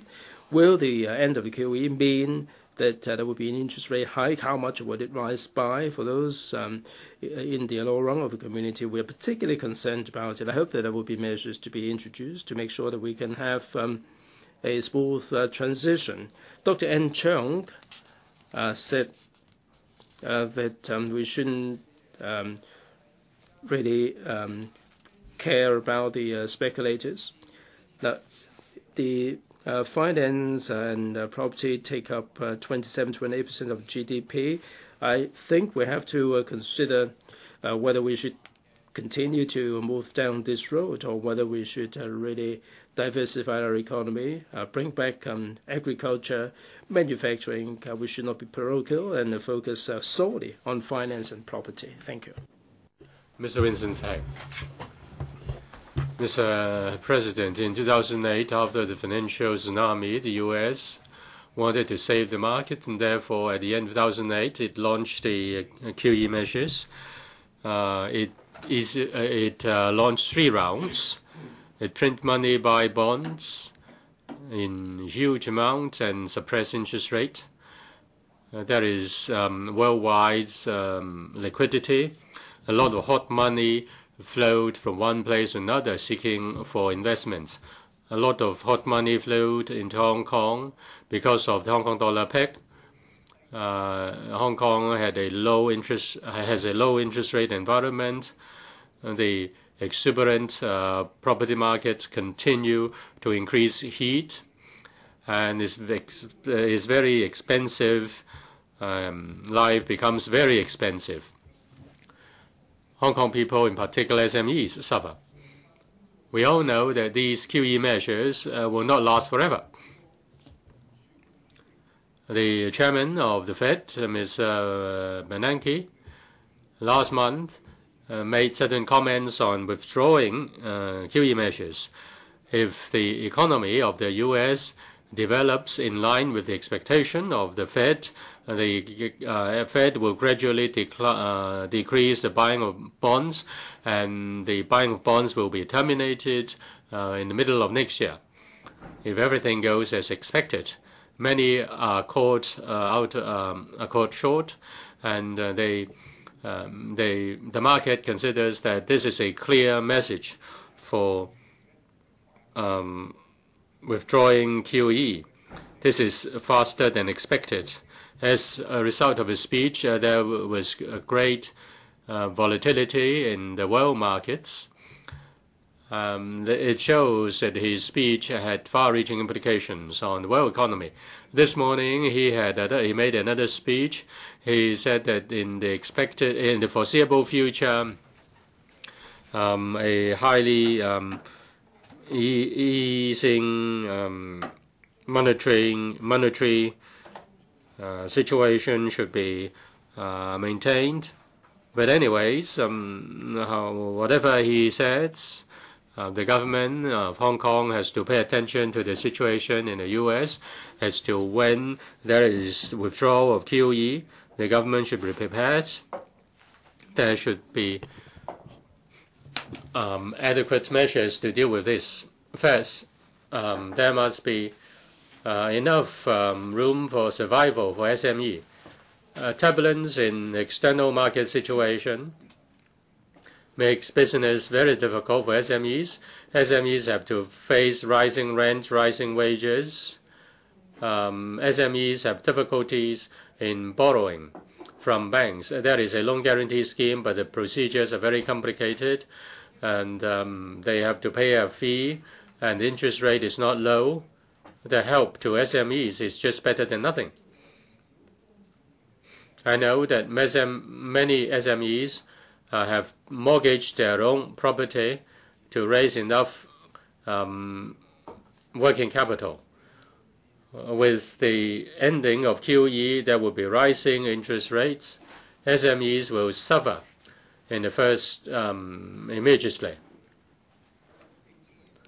The administration has to relaunch a special guarantee scheme for SMEs. This special guarantee scheme has little restrictions. It is a revolving credit. SMEs can be more flexible, and it doesn't need to pay any guarantee fee. It is very helpful to the SMEs in comparison with the present SME loan scheme or loan guarantee scheme. The administration should pay attention to changes in our property market. The rise in interest rates will lead to higher mortgage payments. It will affect the property market. If it is not dealt with carefully, there will be a hard landing for the property market, and we will repeat the problem of negative equity during SARS. The Hong Kong economy will be in the doldrums again. Rising property prices. In view of rising property prices, it's right to introduce measures to combat speculation. Last year, to further dampen the rise in property prices, the administration introduced the BSD, buyer's stamp duty, and also the special stamp duty, SSD. But these measures are wrong, and the measures even kill the innocent. After these harsh measures are introduced, there is no decline in property prices, but a decline in number of transactions. Property prices continue to rise with little real transactions. Now, when the ending of QE is clear, then these harsh measures should be withdrawn. Mr. Dennis Kwok. Thank you, Mr. President. As mentioned by members, the Fed Chairman, Mr. Bernanke, amended his position. It seems that there is still some time before ending of QE. The Fed has also decided that if QE is really ended, then it means the Fed is of the view that the U.S. economy is on the path of recovery. And if the U.S. economy recovers, it will be good for the world economy, and we don't need to panic. Now, if interest rates continue to rise, in the U.S. After next year, Hong Kong will have to follow that, and there will also be outflow of funds from Hong Kong. Our property market may have a bigger downward adjustment. When property prices go down, it will be good news for those who have yet to buy property, but for small property owners, they will suffer, and I hope the SARG will be prepared for that. There were two financial crises since the turnover, one in 1998, the other in 2008. They have far-reaching impacts on our economy. Large banks, large developers were not affected. Wage earners and SMEs suffered the most. SMEs, unlike large consortia, could not hedge their financial risk. They have difficulties in getting enough credit. This is a serious problem. With rising interest rates, SMEs will face rising cost of funds. Many SMEs will have difficulties in getting working capital, and they will have to fold up. The government should pay attention to the liquidity available to SMEs, and when appropriate, provide assistance to SMEs. Mr. Vincent Fang mentioned a number of policy measures to support the SMEs, and I support his proposal. As for the wage earners, the financial crisis may lead to wage reduction or even unemployment, and it's also a reality. They also suffer negative equity. After two financial crises, the living standard of many wage earners are still suffering. For those who were unemployed, they may already have jobs now, but they are making less.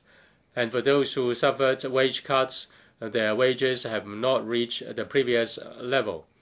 Many wage earners of the view that the increase in wages are too slow and too small. As for the SMEs, they need the support of the government. There's a need to maintain overall economic growth. There should also be measures to help SMEs to tide over difficulties and let them stand on their own feet and grow. The economic policy of C.Y. Leung is only limited to trickle-down economics. They believe that as long as there is economic growth, other issues will take care of itself, including people's livelihood issues and issues of constitutional reforms.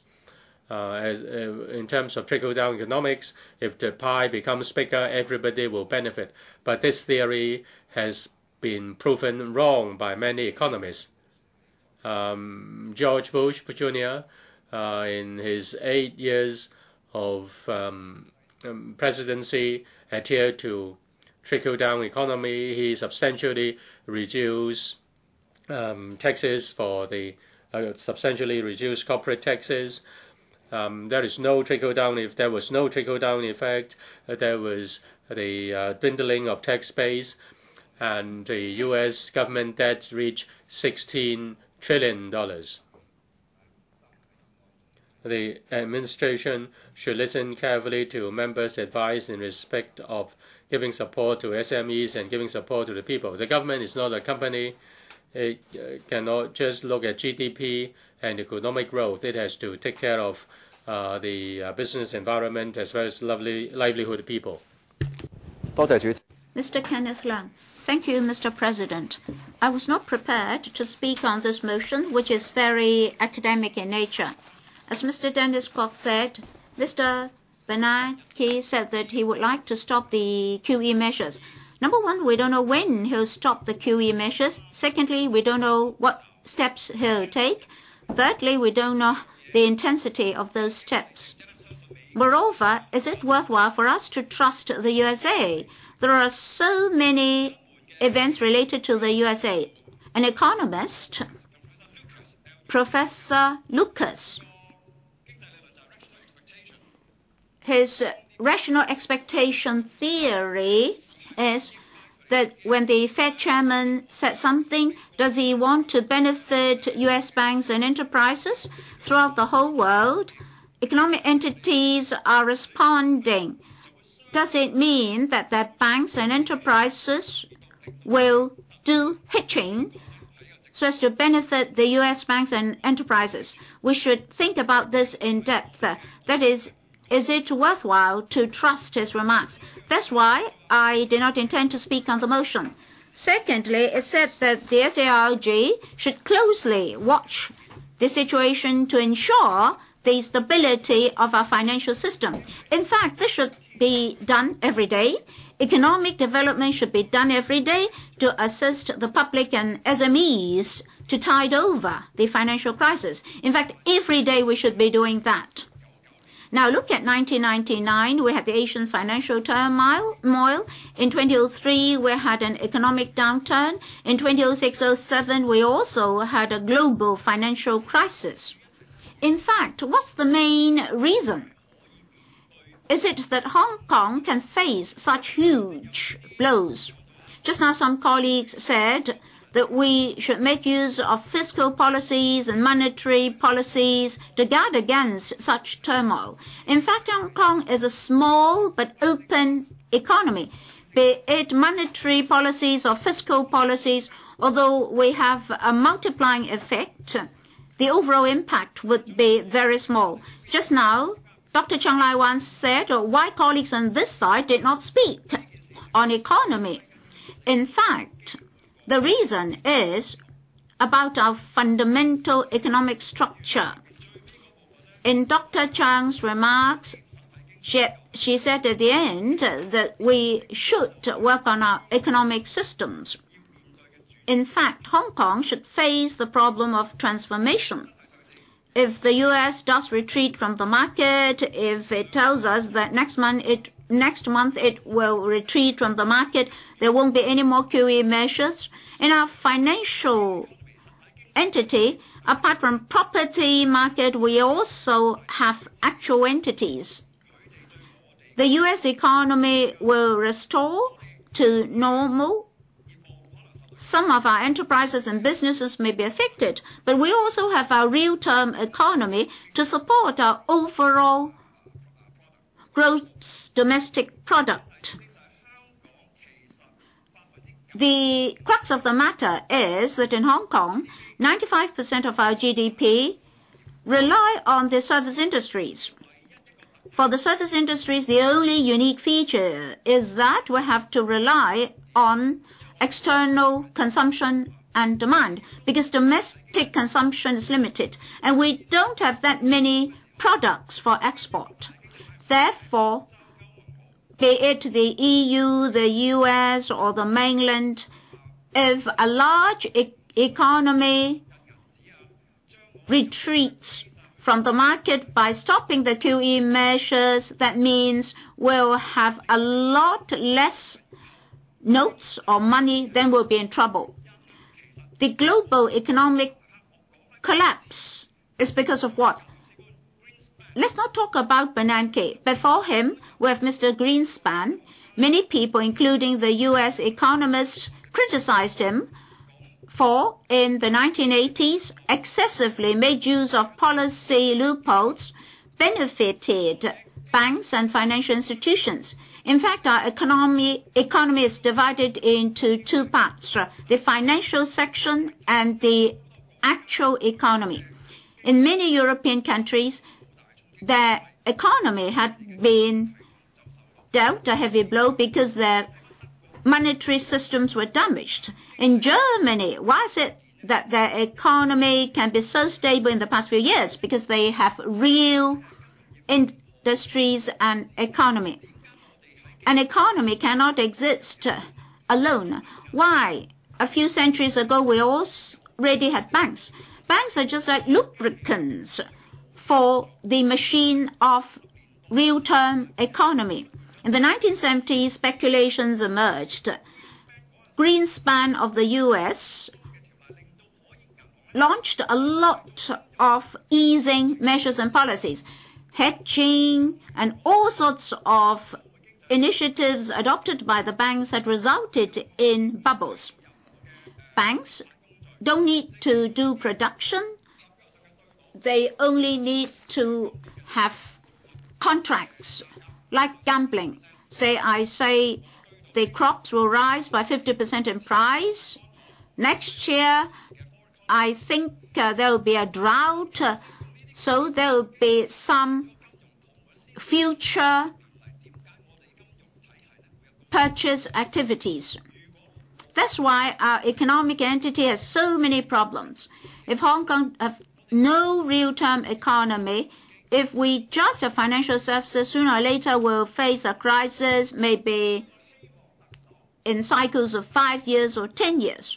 Although I don't quite know economy, I'd like the Secretary to use more time and money to assist our industries, that is real-term economy, be it the shipping industry or the medicine or drug industries. We must have healthy developments.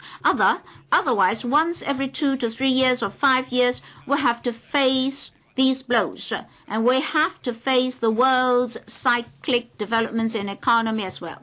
Mr. Ronnie Tong. Mr. President, when I first read the motion, I found it a bit strange. Hong Kong's business community has all along attached importance to this theory that the government should not interfere with the market and the economy. With no alternatives, the business sector is now moving this motion to ask the government to intervene. If we ask the government to assist the SMEs and the general public to face or handle a possible economic downturn and their difficulties, there's no difficulty. It's not really necessary to discuss this in this council. But if you talk about QE measures, I believe many people have strong and different views. First of all, what's the policy itself? Should that policy have been launched? That's already very controversial. 2 weeks ago, Bernanke said that he would consider withdrawing from the market, and then the market collapsed. I opened my investment portfolio and thought that I had gone bankrupt. And in the last few days, this morning, he said that he would consider temporarily remaining in the market. Bank officers telephoned me that I need not worry, I need not resign from the LegCo and go back to my profession to earn money. Is he playing with the economy and the whole world? And Hong Kong may be played with most. Why? Because we're pegged to the US dollar. There's no way for us to escape. The SARG, or the SAR, is very strange. Unlike sovereign states, we don't have economic tools to adjust the supply of monies, economic environment, etc. There's no tool, no interest rate, no exchange rate policies, no other policies to adjust our economy. So to put it in an ugly way, we're always sitting here to wait to be bullied by other jurisdictions to see what the US will do on us. If you say that with the QE measures, with hot money coming into Hong Kong, it is a good thing. Well, Mr. President, is it a good thing? I don't think it's good. Some people may consider that a good thing. The business sector may think that is a good thing, but I don't think so. Because I think that's only a misleading phenomenon. With hot money coming in for a period of time, we can enjoy low interest rates. However, this false picture will allow us into a false sense of security. That means you're cheated. You thought that you're in a safe situation, but in fact, that's not. In fact, we are in a precarious situation. That is, we are in a very vulnerable position. which may change very easily. It's just like last week he came out to say that he would consider only. And this morning we read from newspapers that on that day at that meeting, half of the members said that they should study the suggestion in detail. But with just one remark from him, investors were fleeing from the market. Now that's not conducive to our long-term development. I mean low interest rates. Low interest rates lead to escalating property prices, and that's absolutely not good for us. For the government, there may be one harsh measure, two harsh measure, three harsh measures, resulting in a lot of people taking to the streets. So, President, that's not a good thing. If hot money leaves us, is it bad? No. We want overseas investment, but for long-term investment, not for short-term profiteering. We would like to exclude the short-term profiteering investors. If we can do so, it will be more conducive to our long-term healthy development. Therefore, to tolerate a minor pain may have a beneficial effect on our overall future economy. Mr. President, I also disagree that if the market is volatile, if there's any fluctuation, if the QE measures are to be terminated, then a knee-jerk reaction immediately results. Mr. President, how should we call that in Chinese? That should not be the case. In Southeast Asia, our economy should be considered as sound and robust. We're respected by many investors. If the market suddenly changes, if our regulatory system is to change our established practice, standards, and systems, the result is not helpful to our economy. The result is that our status and credibility and reliability of our status as an international financial center will be doubted. Therefore, I don't think that if hot money is to leave, if the U.S. is to retreat from the market, our financial regulators need to have this knee-jerk reaction for adjustment. Conversely, we should keep our present standard to attract long-term investment. If hot money comes in, we may have short-term enjoyment, but if that leaves, it may not be a bad thing for us. So, I hope that our colleagues will view this motion from a broader point of view. Don't have panic reaction. Let me repeat, Mr. President, if Mr. Andrew Leung wants us to assist the SMEs, well, all along we should be helping the SMEs, not just when the U.S.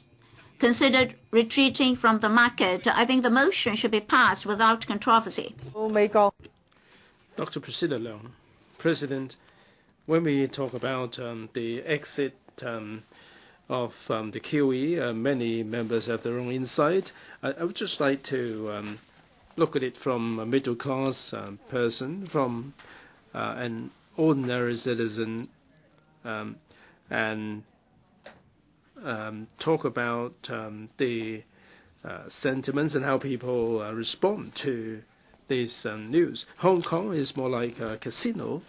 Everything is free in Hong Kong. There is absolute freedom. There are small investors. There are institutional investors. Now, the small investors may not be all well up in the market. They don't have that much of a choice. The professionals, the middle class, they may have saved up a little bit of money, and if they leave it in the bank, they don't have any interest payment, not much. That's why a lot of the middle-class people who were tempted to purchase the Lehman Brothers the mini bond because they consider it safe. I've got some doctor friends who never invested, and they hang on to their cash. For conservative people like this, they may not need any cash flow, and they have to consider how best they should handle their investment and how best they should make investment for their retirement. Some get it right, some don't get it right. They just heeded the advice of the advisors. Now, during the financial tsunami, the Lehman saga, these people suffer the most. For the grassroots, they got the sympathy. They purchased these mini bond for $70,000, and they got some sympathy, and a lot of them did plow in $4 million, $5 million, and they never get the money back. They lost everything. They lost their shirt, their retirement fund, and all the rest of it, and people don't trust them when they said they don't know how to invest. So I think there are still so many people here. We should try to help them in one way or another. Some are suffering from a mental problem. There was one who is hanging around in Tsim Sha Tsui. He was a professional, but he is really suffering from psychological problems. He is really shouting on the street every single day with a lauhela. Now, if we're hit by a financial storm, the SMEs may be facing problems, and there may also be unemployment problem. And people from the senior management may be thrown out of a job. When the jobless rate is high, then we'll see a lot of consumers disappear. The whole economy will be in the doldrums. So at the risk of being verbose, I'd like to say this to the Secretary. I've said this for many years. When we're hit by this storm, a lot of people, a lot of talents will be thrown out of a job, and they have trouble with their family life, their spending, the money. Can there be any jobless adjustment fund? I mean, the storm is gathering, and you know better than I do because you're experts. Ordinary folks may not know what's happening, what's in store for us. If they lose their job, their family life will go, their children will suffer, and the entire family may disintegrate. So I hope that in the long term the government should do something about it. Second, I heard from fellow colleagues that we should develop our own industries. Now, this is not my expertise, but there are some young people who are interested in starting their own business. We don't have that many resources. There are some who would like to have their own startups, and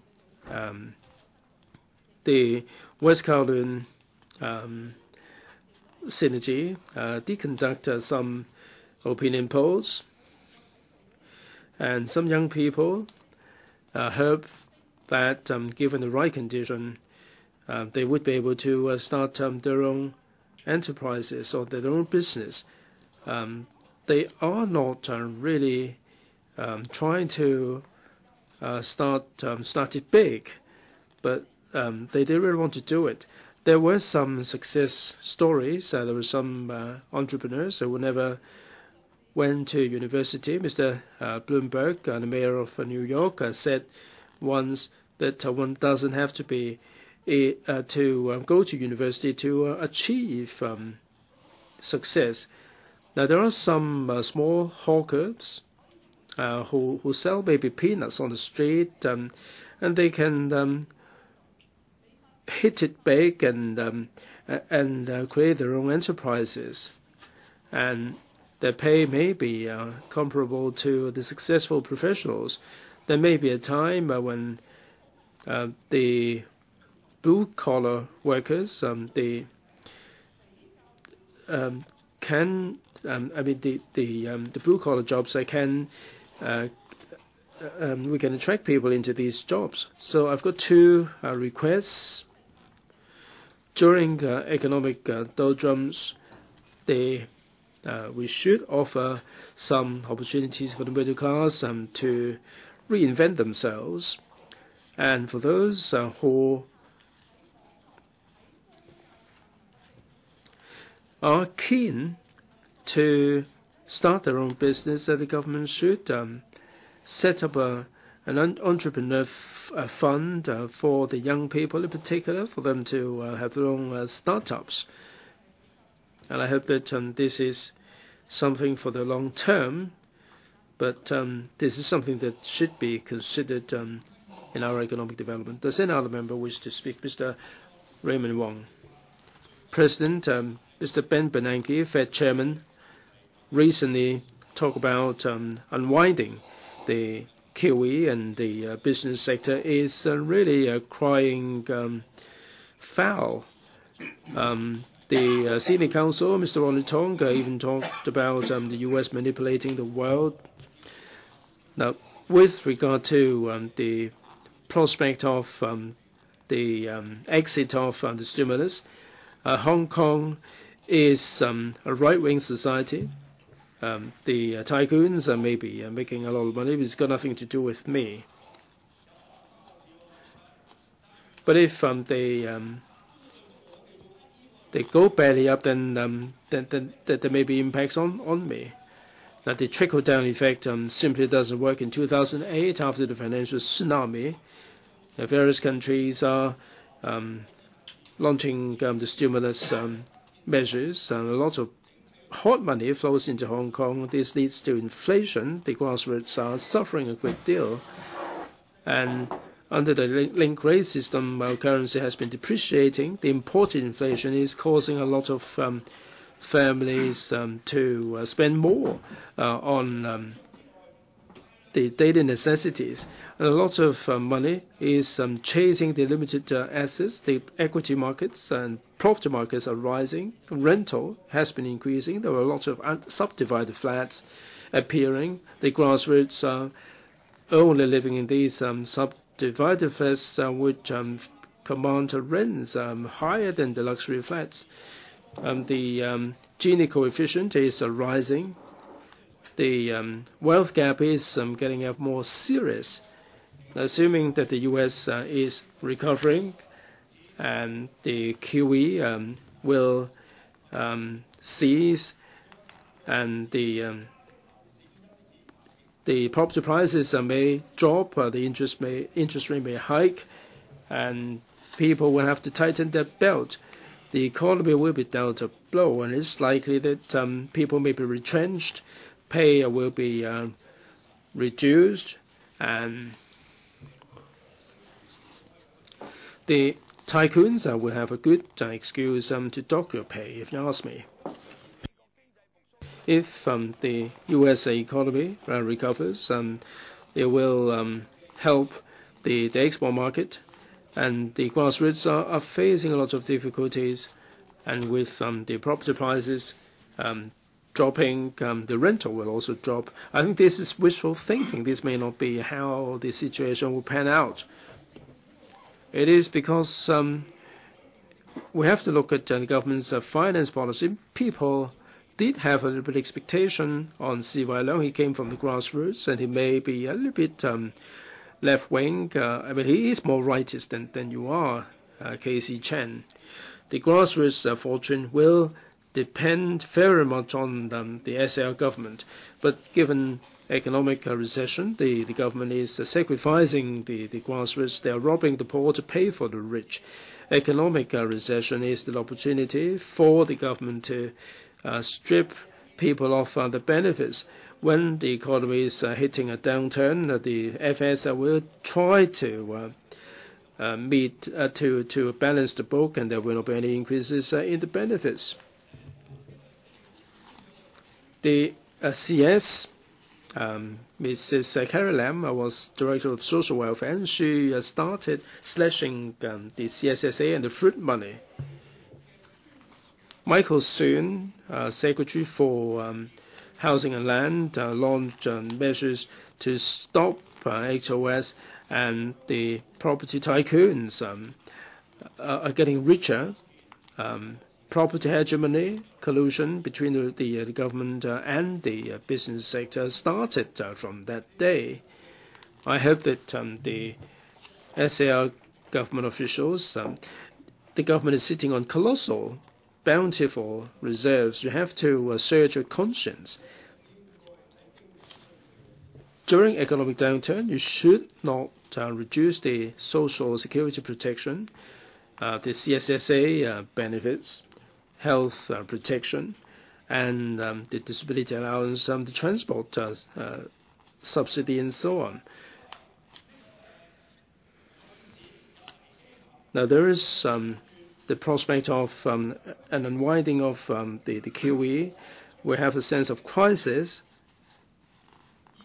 The government should introduce measures to protect the livelihood. First of all, the government should inject funding into a seed fund and start a retirement protection scheme. Those above 65 will be given protection, and the government should not slash any benefits. There are some who have to rely on CSSA, and they have to be means tested, and there is a label attached to them. I urge the government to set up a relief fund for those who are jobless. Third, the government has a weak understanding of the labor protection, and when the economy hits a bad patch, the situation will become very, very bad. There should be collective bargaining, standard working hours, and paternity leave. We have to go down the legislative path. Fourth, there should be more PRH production. This is the most effective measure to address the problem. Since C.Y. Leung took office, he was really paying lip service. I think that the government should take advantage of land to build a PRH to address the housing needs. All these are really stating the obvious. After the exit of the stimulus measures, the livelihood issues would be of paramount importance. If you're merely looking after the interest of the tycoons, if you try to impose this trickle-down effect, thank you very much. The government does have the ability to do what I said you should do. This is a modest request. This is something that even Tam Yu-chung would agree with. 有冇其他議員要發言？ Does any member wish to speak? Mr. Chung-kai. Mr. President, I think this motion debate is rather meaningless. Mr. Tong has already mentioned that. I think we are wasting public money to debate this motion. The motion described QE as a monster, but in fact it's a monster, and ending this is in fact good. But they say it is in fact not good if because the government has to do something. And Bernanke changed his stance. Now the motion was moved a few weeks ago, and what he said last night was different from what was described in this motion. He would not. He said he would not withdraw QE so soon. Now they are not going to Jackson Hole to attend the economic forum, and then the vice chairman of Fed may say something, and then the whole market changes as a result. Well, the original motion is not substantial. Mr. Christopher Chung's amendment is rather specific, and in fact something put before us. And it is about the two harsh measures. The two harsh measures have to be debated and it's worth debating. The first harsh measure didn't attract a strong reaction in the market. It was the stamp duty 2012 and then stamp duty 2013.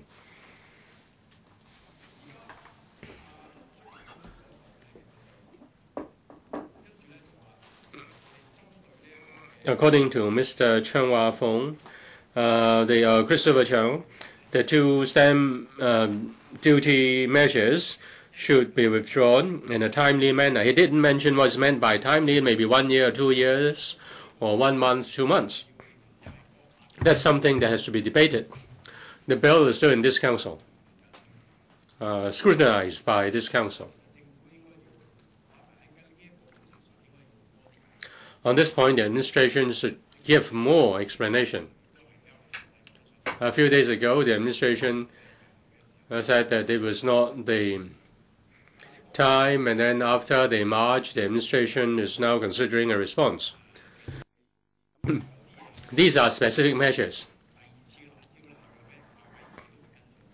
The Bills Committee on Monday will follow the second amendment bill. It's time to consider that. I think we need to consider whether it is timely or not. What is meant by timely or what is meant by timely? As for Mr. Wai-kwok's amendment to implement infrastructure projects in a timely manner. During the Zhang's era, there was the proposal of 10 major infrastructure projects. Those who who work on these projects say that they have difficulties in getting more workers. If infrastructure projects can be adjusted, we should adopt an anti-cyclical approach.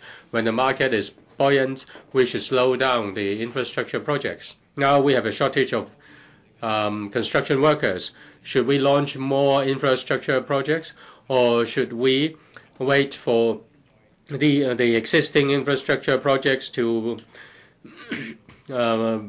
be completed or near completion before we launch new ones, so that there is no mismatching?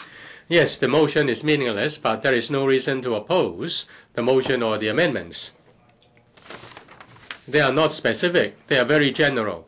They mention timely, suitable. They have these words: timely, suitable, according to the market situation, in accordance with the situation of the market, so on and so forth. I think there can be more specific measures to help the citizens. Mr. Yuk-man has mentioned a number of measures. He is more emotional in putting forward his points, but these measures should be considered by the administration in helping the poor. The administration is sitting on huge surpluses. It should formulate long-term measures to address long-term problems. Next week, we'll debate on the hospital authority. We can see retirees who are old, who are sick. They should be helped, and we should formulate long-term measures. I appreciate that the administration has formed a task force to consider the long-term long-term finance of the government. I think the government should talk to us on how to deal with should talk with us on long-term financial planning. I think we also need to consider the economy in China. If economic growth in China is just 2 to 3% this year, then the impact on Hong Kong will be even greater than QE, ending of QE. We should look at things in the longer term. I think the government should plan for the retirees and also our healthcare service. Mr. Leung, Kwok-hung. Mr. President, Mr. Bernanke has tricked us all. I heard from when I was on my way trying to protest against C.Y. Leung, I heard the radio saying that Bernanke said that the unemployment figures had exaggerated the recovery, the strength of recovery. In fact, he is a speculator too. Now, after there is a new president, they can get anybody to be the secretary for the treasury. Now, in 2008, they had the secretary of Goldman Sachs killed another investment bank after he became the secretary for the treasury. Now the U.S., the NSA, hack into our communication systems and try to get anything and try to expose scandals if they want to attack us. Now it seems that we are dancing to their tune. When they have quantitative easing, we have quantitative easing, and we suffer. I don't know who made this joke. Now, all along, the government has to help the people of Hong Kong. Mr. President, you know all that. When we asked for comprehensive retirement protection, we had reserves of just $130 billion. Now we have 130.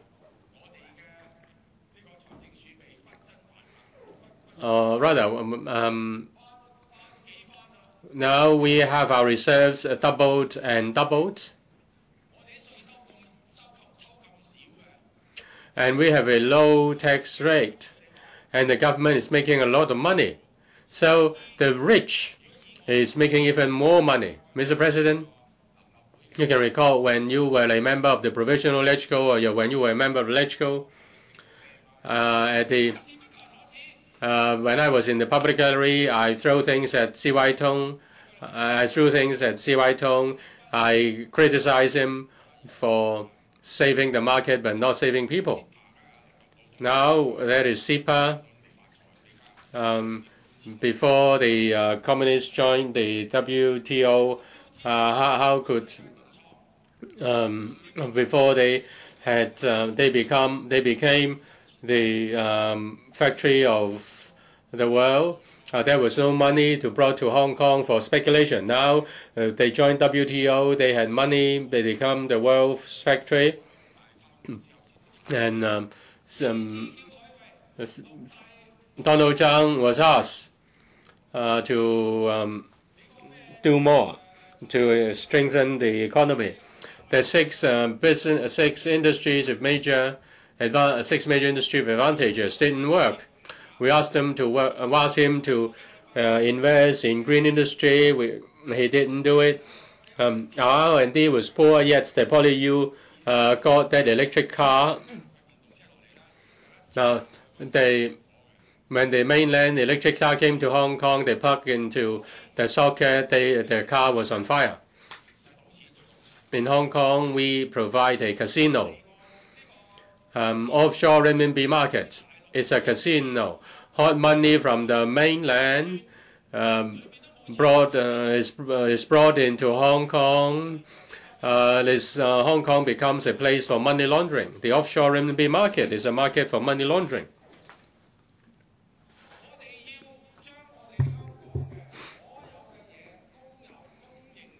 Everything in Hong Kong, whether it's the public sector or whether it is private property, or everything is privatized and everything is securitized and everything is put in the market for speculation.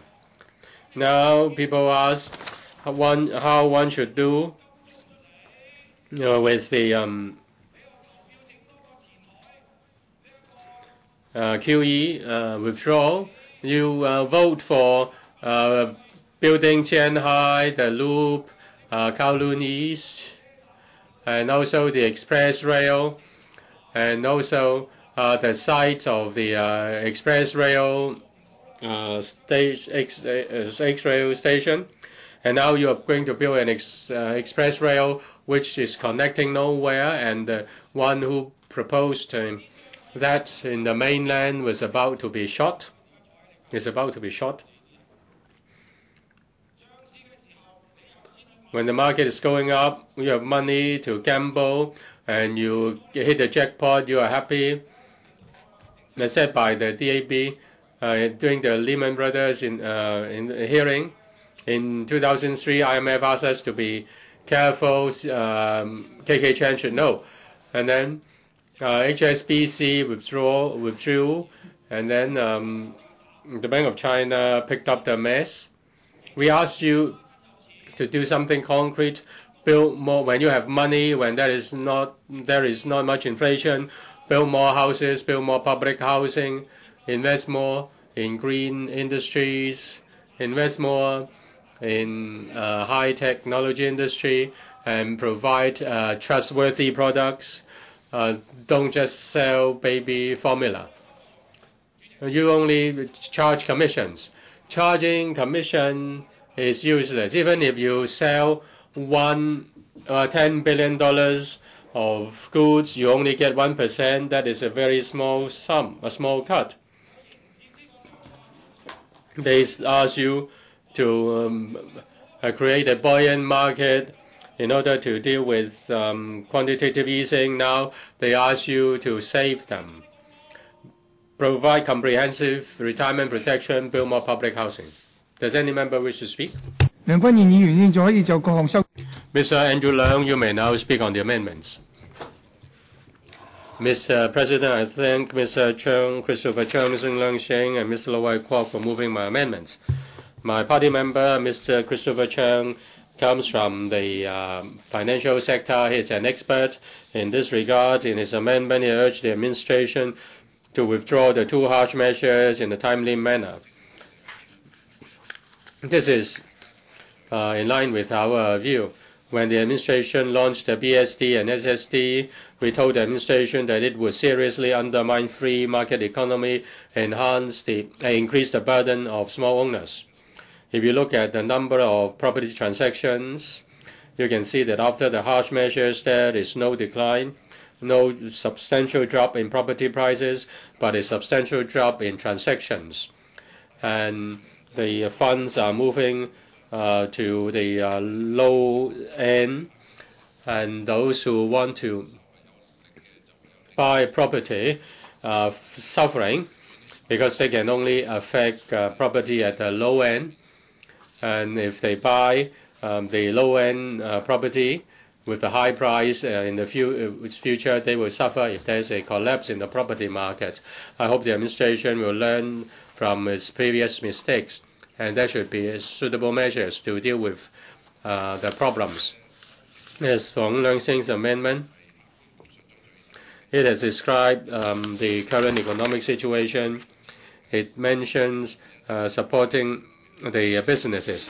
My party is in favor of helping the SMEs. We have been asking the administration to help the SMEs to face this new economic order. SMEs account for 98% of the businesses in Hong Kong. They have limited cash working capital, and they have less capability to deal with tightening credits. Mr. Wai-kwok's amendment focuses on infrastructure. I fully agree with him. In my speech, I've also said this. When the economy is in recession, the government should not sit there and do nothing. The government should invest, expand investment in order to drive the local economy. And infrastructure has so long been the driving force of the economy. And the business and the professionals have been asking the administration to launch infrastructure projects that help long-term development of Hong Kong. Say, for example, the third runway, fourth industrial estate, bigger and more exhibition venues, but the administration has not done anything in this regard.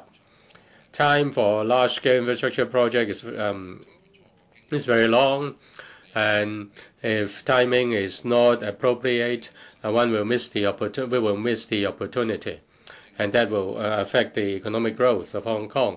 I hope the administration is prepared, and when there is an economic downturn, the administration can launch these projects to maintain stable economic growth and provide different kinds of jobs. and enhance people's confidence. The 3 amendments are in line with my original motion. I support the amendments. Secretary for Financial Services and the Treasury.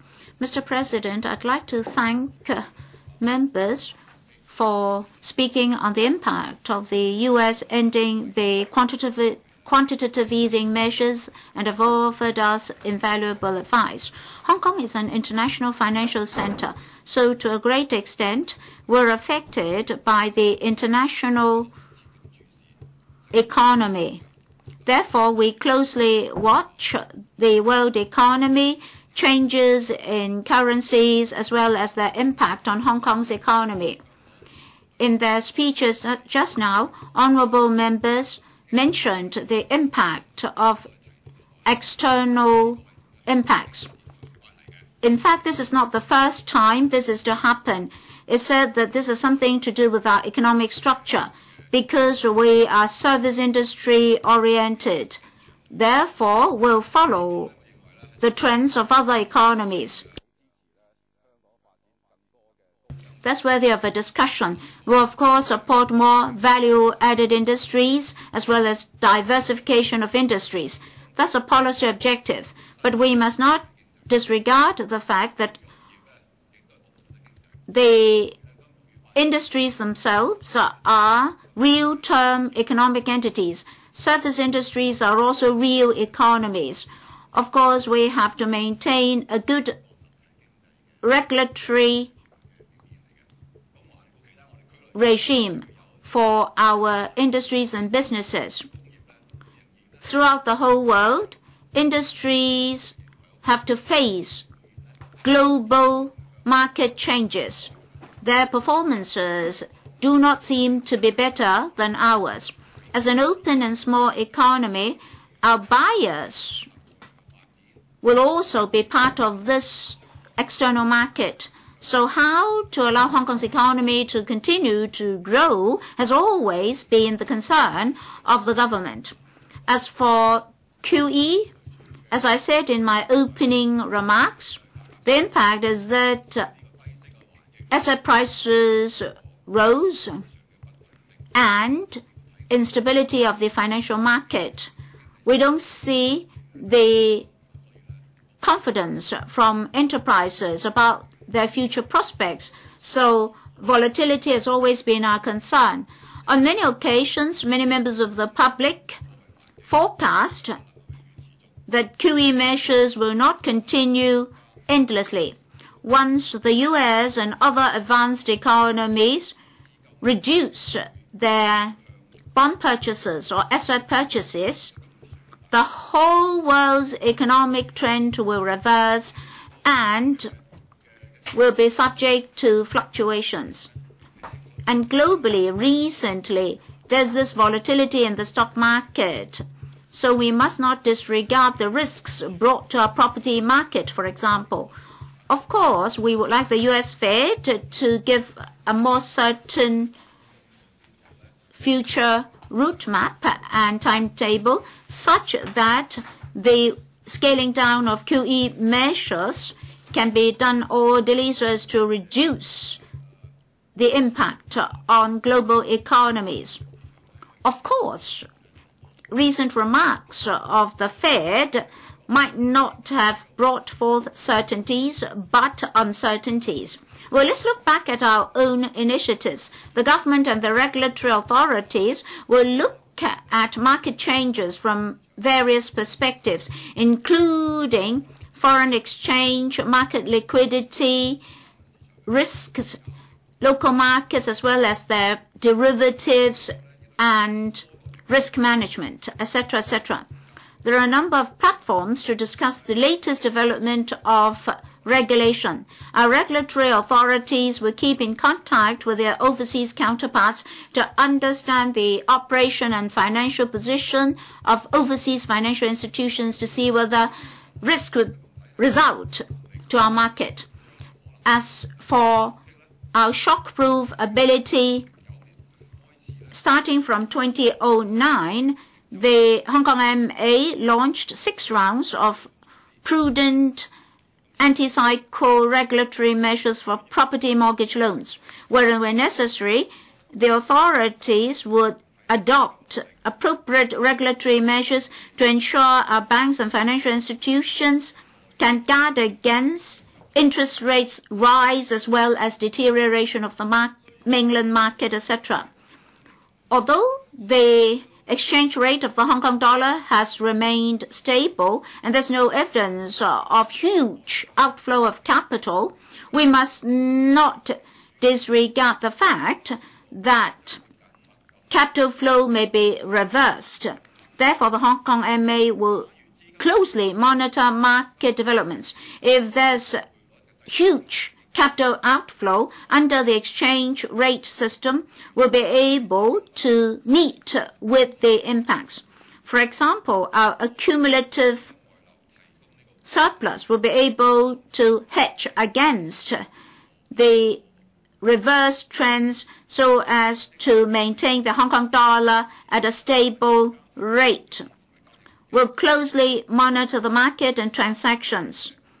For the stock exchange and market participants will try to understand with them the market conditions to make sure that stakeholders in the market have sufficient ability to guard against risks. This short option mechanism was launched to allow us to understand the latest situation of the market. If there's evidence that the market has accumulative risks, an abnormal situation, the Hong Kong MA can take appropriate necessary action. It has already formulated a series of contingency plans to guard against market volatility. The Hong Kong MA and other regulatory authorities will continue to monitor global changes and their impact on Hong Kong's financial market, wherein where necessary will adopt effective and timely measures to ensure that our financial market will operate normally. Today's motion and member speeches mention assistance for enterprises, particularly SMEs. I agree that SMEs are the main pillars of Hong Kong's economy. From various angles, will provide them with assistance.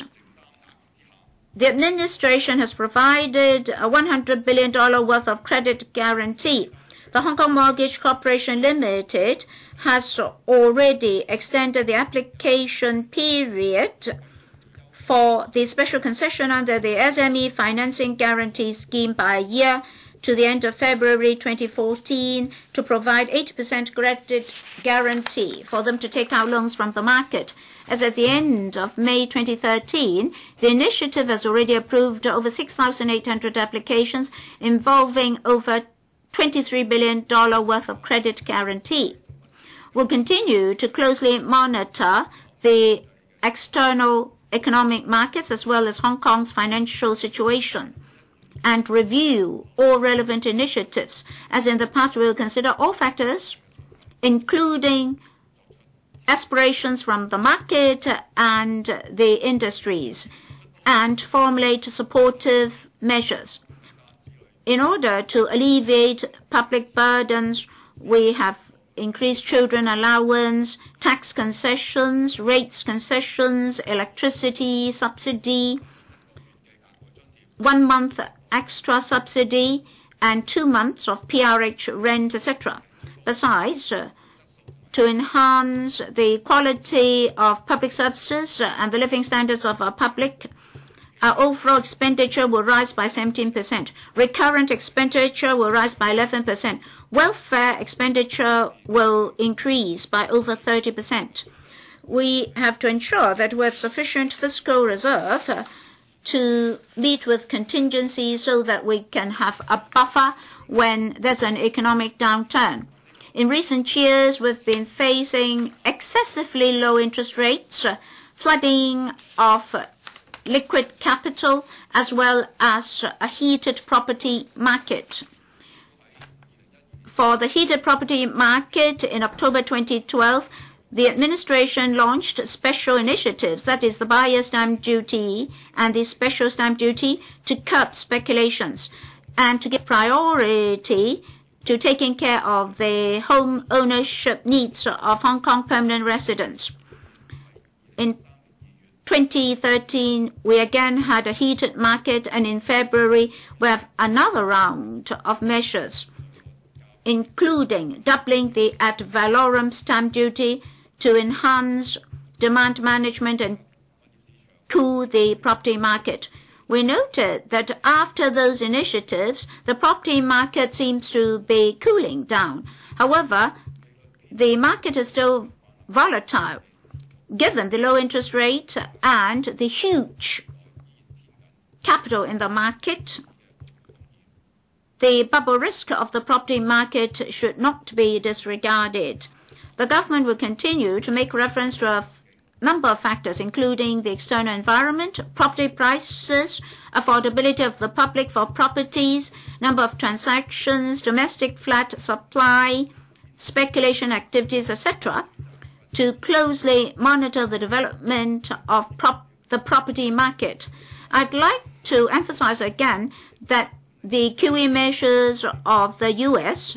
and our property market management initiatives are not necessarily related.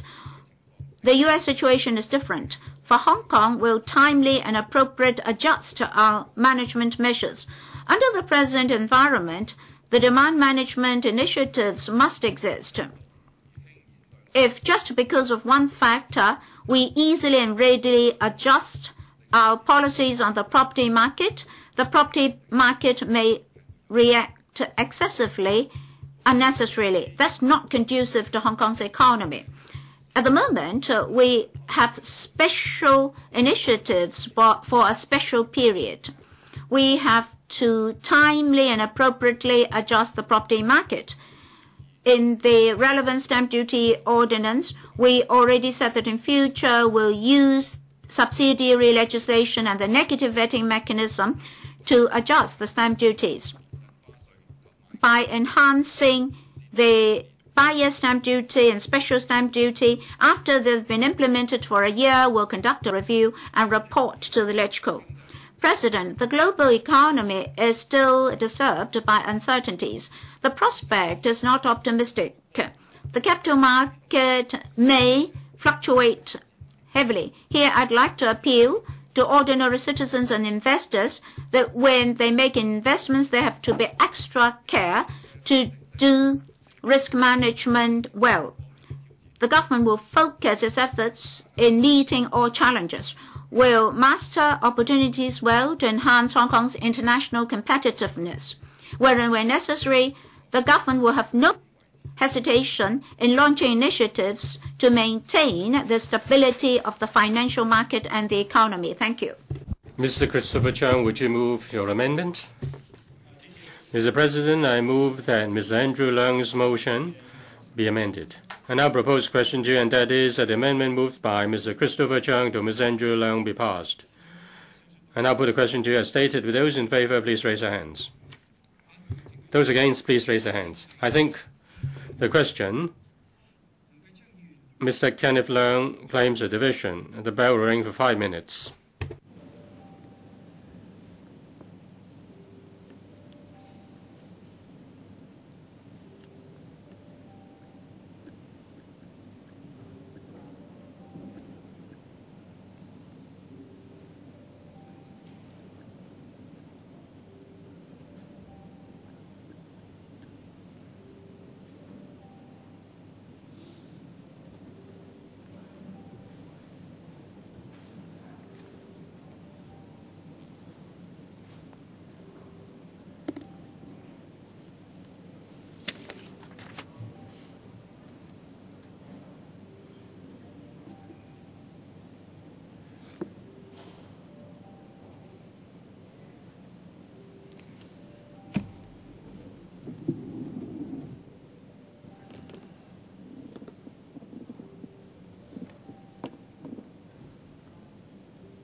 開始表決。Voting begins.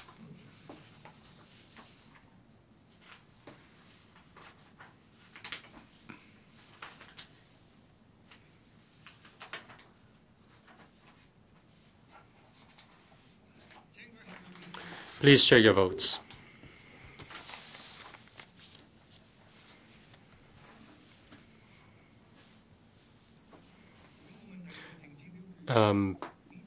Results displayed. Those from FCs, 26 present, 21 for, 1 against, 4 abstentions. Those from GCs, 21 present, 15 for, 2 against, 3 abstentions. The question is agreed by a majority of each of 2 groups of members who are present. I declare the amendment passed. Mr. Andrew LEUNG. I move that in the event of further divisions being claimed at this meeting in respect of the motion on U.S. ending QE, the Council shall proceed forthwith to division after the division bell has been rung for 1 minute. And I put a question to you, and that is Mr. Leung's motion be passed. Does anyone wish to speak? I now put a question to you as stated. Those in favor, please raise their hands. Those against, please raise their hands. The question is agreed by a majority of each of 2 groups of members who are present. I declare the motion passed.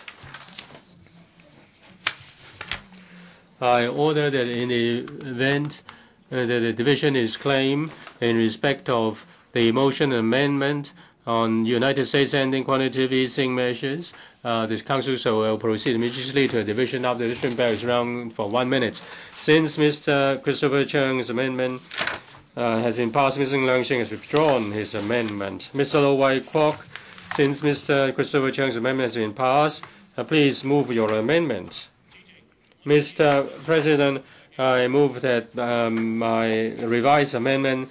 I move my revised amendment to further move to further amend Mr.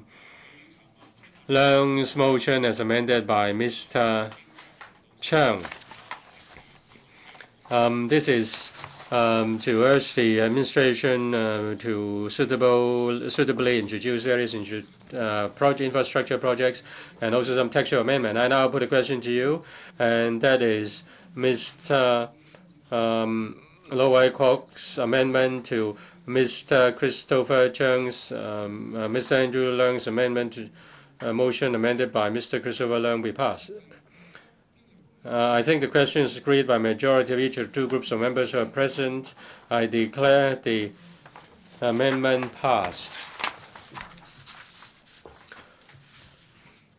Ms. Andrew Leung, you may now reply, and you have 1 minute and 33 seconds. Thank you, Mr. President. I thank 17 members who have spoken. I thank Mr. Jeffrey Lam, Mr. Lam Tai-fai for paying so much attention to this motion and ask other members to come back to discuss this issue. We are concerned about the impact of ending of QE in the U.S. We are concerned about rising interest leading to a problem of cash flow for SMEs and mortgage burden of the property owners. We hope the administration would support the people of Hong Kong, including the grassroots, not just the consortia.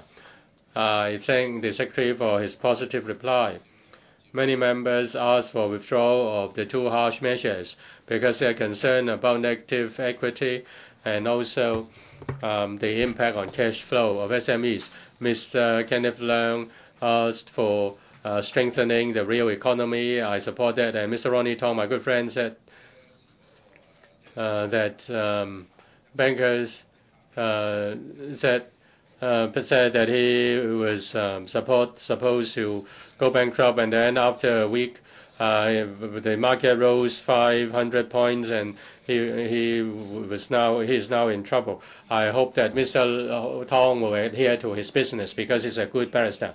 And I'll put a question to you, and that is Mr. Andrew Leung's motion is amended by Mr. Christopher Chung and Mr. Wai-kwok be passed. With those in favor, please raise their hands. Those against, please raise their hands. I think the question is agreed by a majority of each of the 2 groups of members who are present. I declare the motion is amended passed. I now adjourn the Council until 11 a.m. on Wednesday, 17th of July, 2013.